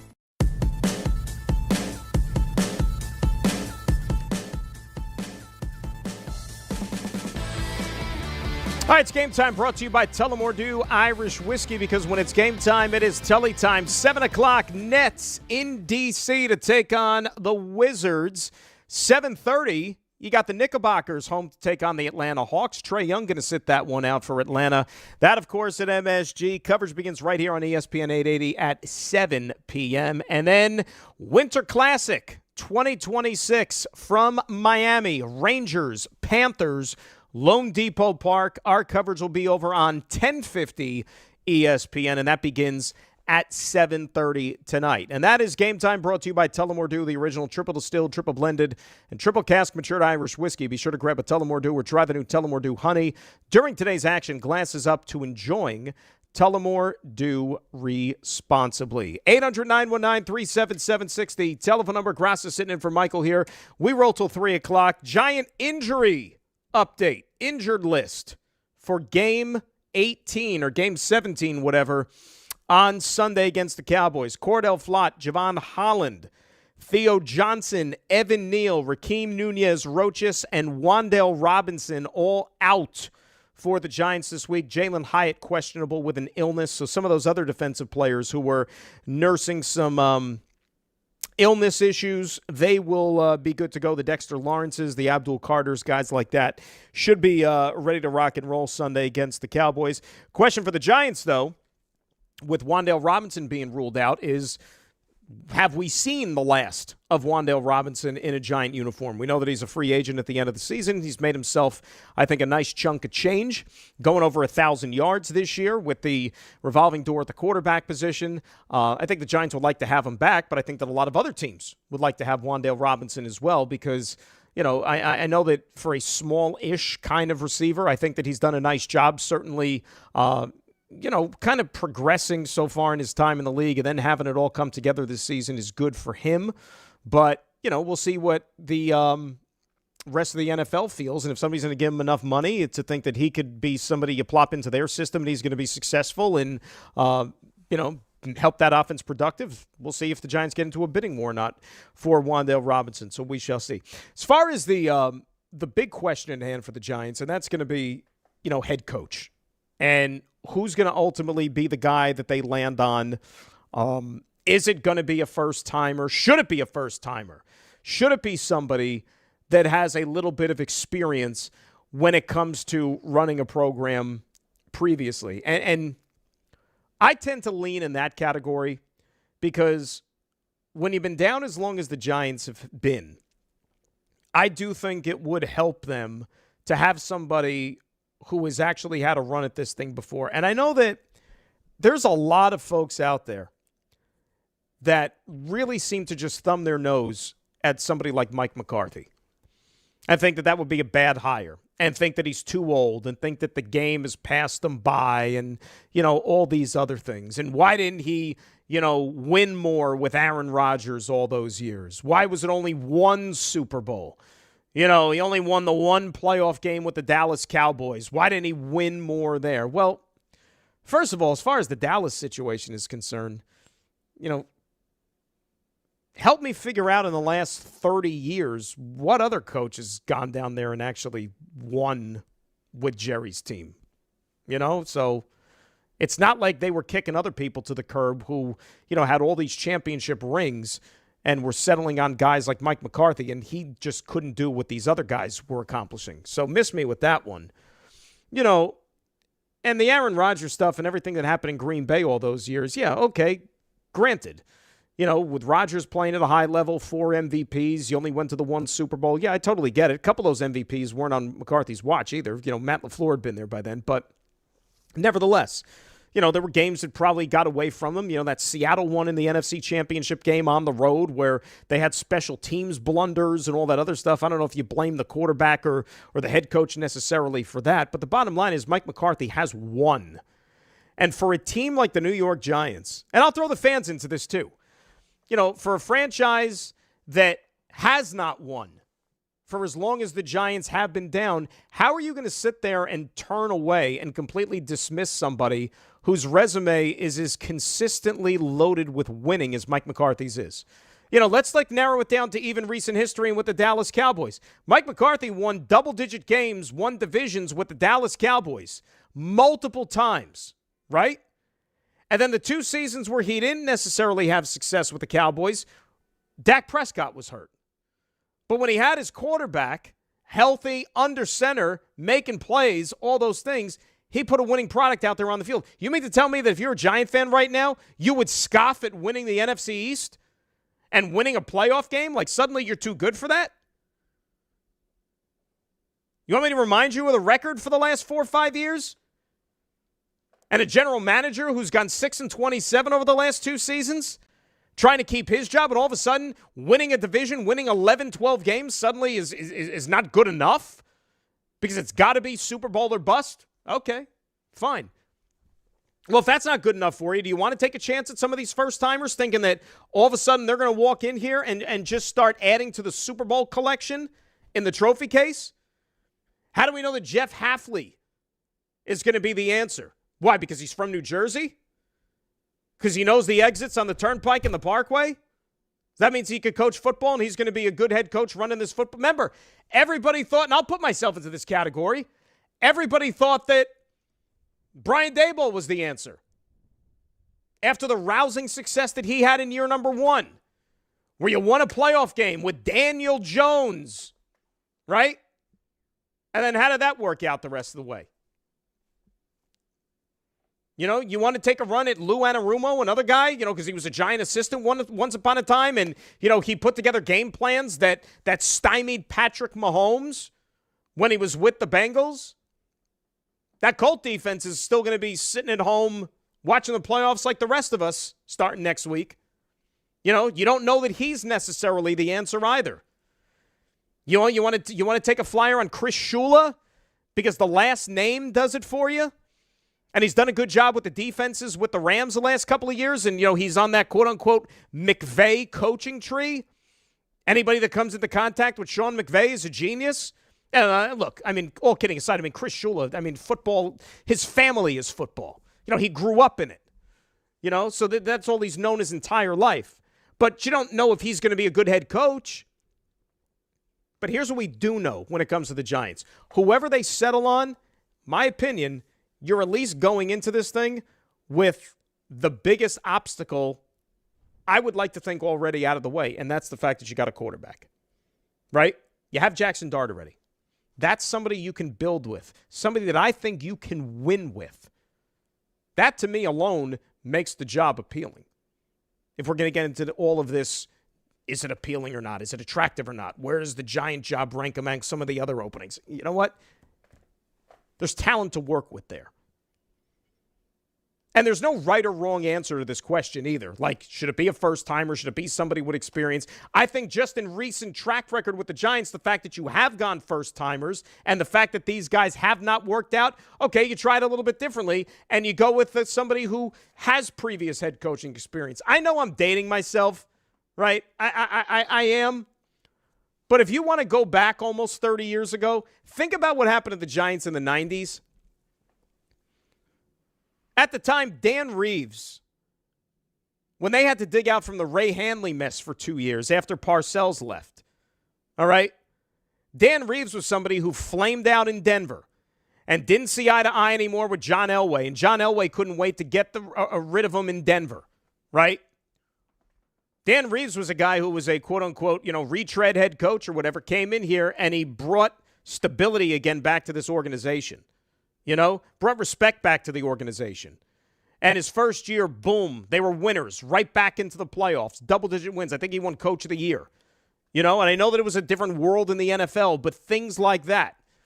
And then when the Giants got rid of him because they thought that he was done and he, started to lose games here, he goes to Atlanta and takes him to the freaking Super Bowl.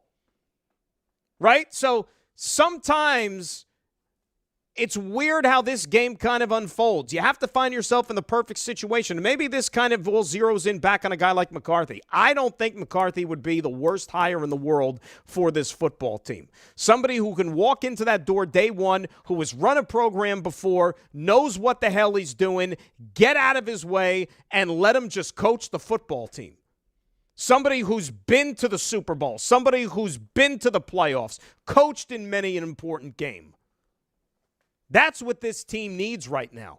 Not taking a flyer on a scratch-off lottery ticket, hoping that this first-time coach that you hire, whoever it might be, is going to be somebody who can actually get the job done for you.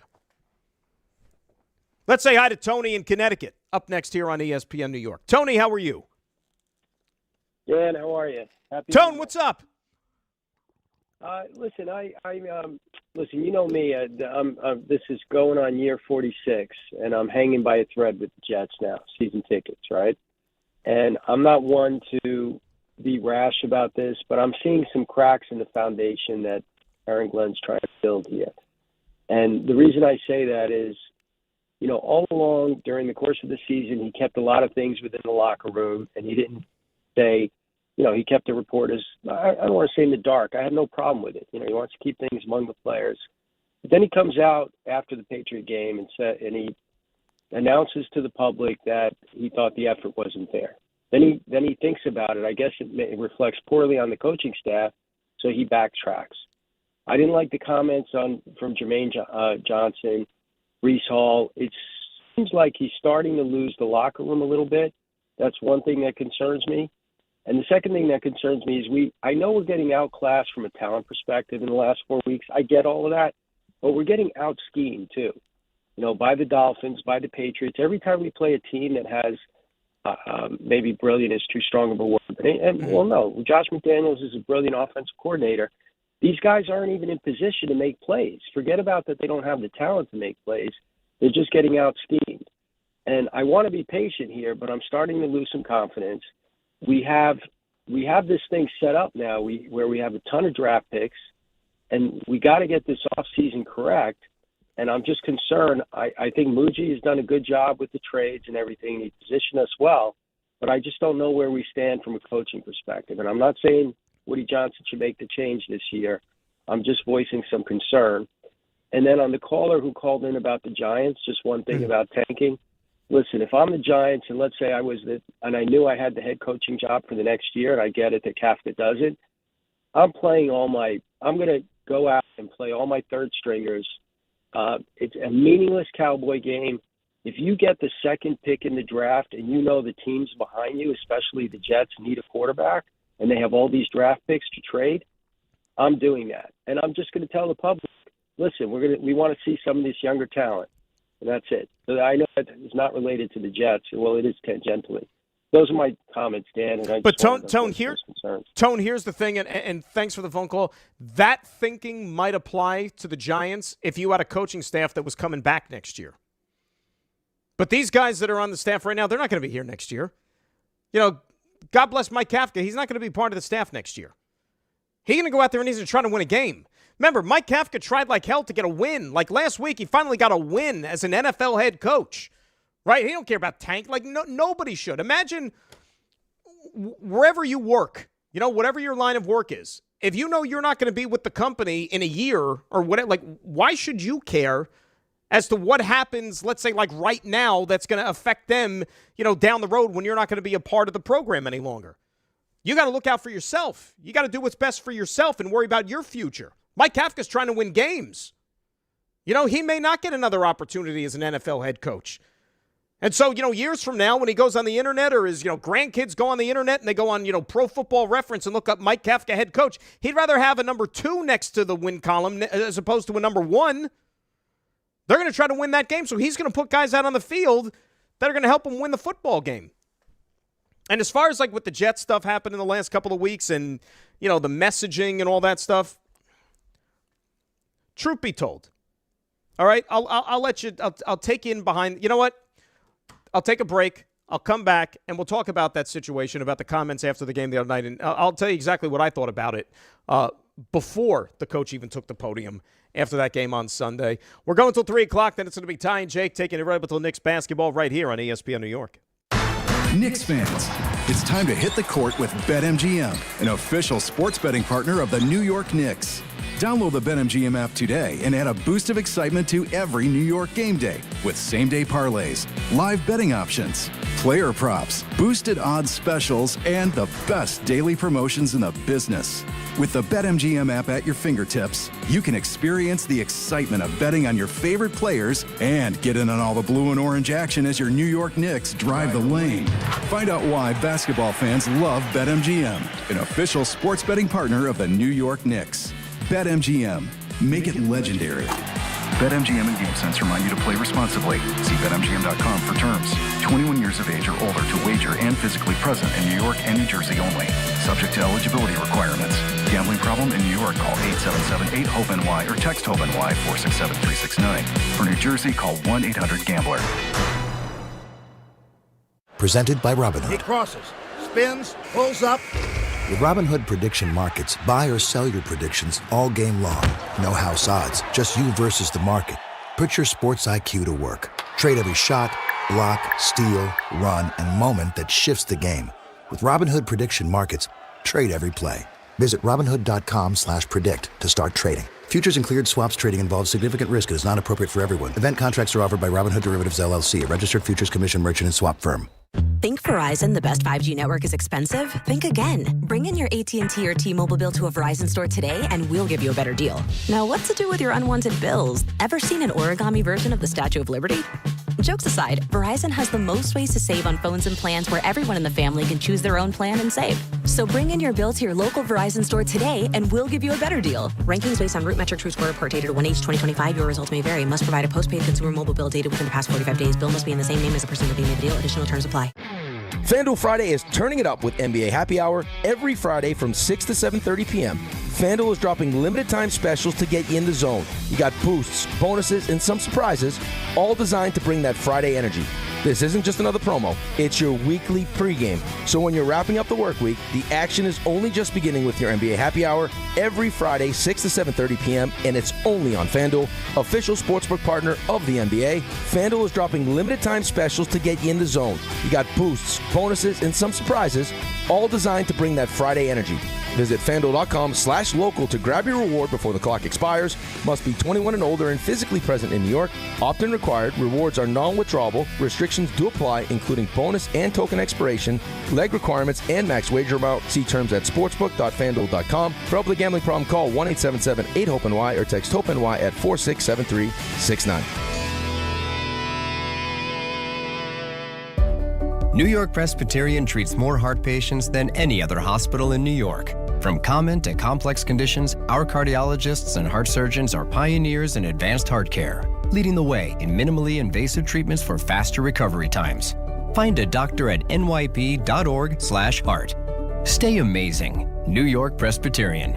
New York Presbyterian Hospital based on U.S. News and World Report 2025 to 2026 cardiology, heart, and vascular surgery rankings.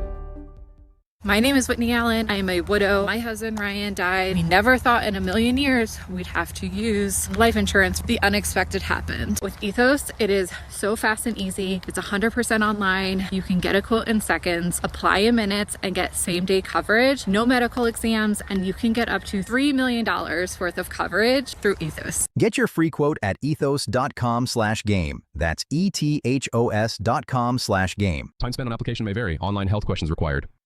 Hey, fans! Welcome back to Fansville's Cheers and Tears. Oh. Okay, so like everybody deals with losing, right? To a rival on a last-second field goal. Whatever, it's fine. I'm totally fine. But I cope with losing with an ice-cold Dr. Pepper. Those 23 flavors are like so delicious. They totally wash away the pain of your college football team taking a big fat L. College football, it's a pepper thing. In the city that never sleeps and never stops talking sports, ESPN New York is always on. Now you can live and breathe everything New York sports wherever you are. On your radio dial, on the ESPN New York app, and streaming live on YouTube. However you watch or listen, ESPN New York is always on for you. Hear us, stream us, watch us. This is ESPN New York.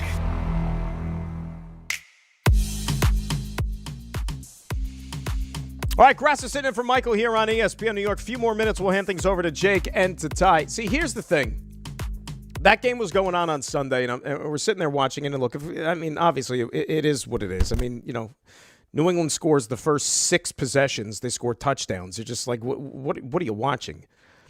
And I did say to Greg, I said, I don't think the fans are going to want to hear him say after the game that the guys fought hard, they competed, they tried, and all, because after a while, that falls on deaf ears because, unfortunately, if you're old enough to remember as a Jet fan, that was what you got basically every Sunday out of Kotite for the 2 years that he was here. And they only won 4 games in 2 years. And they were, the worst team in the NFL. But he'd go up there and he would say, the team fought hard, they never quit. And you hate to hear that from coaches because it's loser's lament. That's your job as a professional, to fight hard, to play, to never quit, right? So that's the last thing that a fan wants to hear the coach say when they are on the losing end of yet another game and an ugly score on the scoreboard and all that type of stuff. And so when he went up there and he said what he said, I think that he meant it. And then he comes out the next day and then kind of changes his tune a little bit because I think that maybe somebody got in his ear, whether it was players, maybe it was anybody in that building, whatever it might be. Maybe he didn't want to alienate some folks. But the raw emotion, I think, is what you got on Sunday afternoon. And, some of those other guys, whether it was Jermaine Johnson, Breece Hall, whatever it was, there's no guarantee those 2 guys, first of all, are even going to be on the team next year. Let's get that in order. It's great that Breece got his 1,000 yards, but, Breece has also been here now for 4 years, and maybe he wants a change of scenery. I don't know what he's thinking. You're going to have to ask him. And Jermaine Johnson, has not had a great year. He'll be the first one to tell you that. And if you're the Jets, you have to decide, is that because he's coming off of his Achilles injury? And sometimes they tell you it takes like a full year for guys to get back into the mix from having that type of an injury. You hope, but he wasn't the same player this year that he was the season before he ended up getting hurt. So, there's going to be, this roster is going to look a lot different in 2026. A lot different because I don't know how you could only win 3 games and play the way that they've played this year and say, oh, yeah, let's run it back. You're not going to do it. All right, so this weekend in the NFL, you got 2 playoff spots up for grabs, one in the AFC, one in the NFC. You got 4 division titles that need to be sewn away, and you still have the top seed in each conference. That also has to be figured out here. The games with significance, Carolina, Tampa Bay, Seattle, San Francisco on Saturday. Those have some meaning. The New Orleans-Atlanta game, Sunday at 1 o'clock, could have significance. Tampa Bay, if they beat Carolina, they need Atlanta to lose on Sunday to win the division. Carolina is a simple win and they're in based on the tie-breaking structure. So that Saints-Falcons game on Sunday may or may not mean something. Tennessee-Jacksonville, Indy-Houston, 1 o'clock on Sunday. Jags control their destiny for the South, but Houston will still be playing thinking they have a chance to win that division. Chargers-Broncos, Dolphins-Patriots. That's for division seeding stuff at 425. And then, of course, 820, you got the big one there with the Ravens and the Steelers. Winner wins the North. Loser goes home. And if you want to entertain another name into the Giants coaching sweepstakes, does the loser of that game Sunday night, does that organization and that coach finally maybe decide maybe it's best we go our separate ways? John Harbaugh, Mike Tomlin, you never know. Stranger things have happened in sports. We'll be back with you tomorrow morning for our Saturday program at 9 a.m., first one of 2026. Thanks to Ray and thanks to Tom. Jake and Ty are up next. They'll lead you into the Knicks. Enjoy your Friday, everybody. We'll talk to you later with the Rangers. Grass is saying so long on ESPN New York. FanDuel Friday is turning it up with NBA Happy Hour. Every Friday from 6 to 7:30 p.m. Eastern, FanDuel is dropping limited-time specials to get you in the zone. Boost, bonuses, surprises, all designed to bring that Friday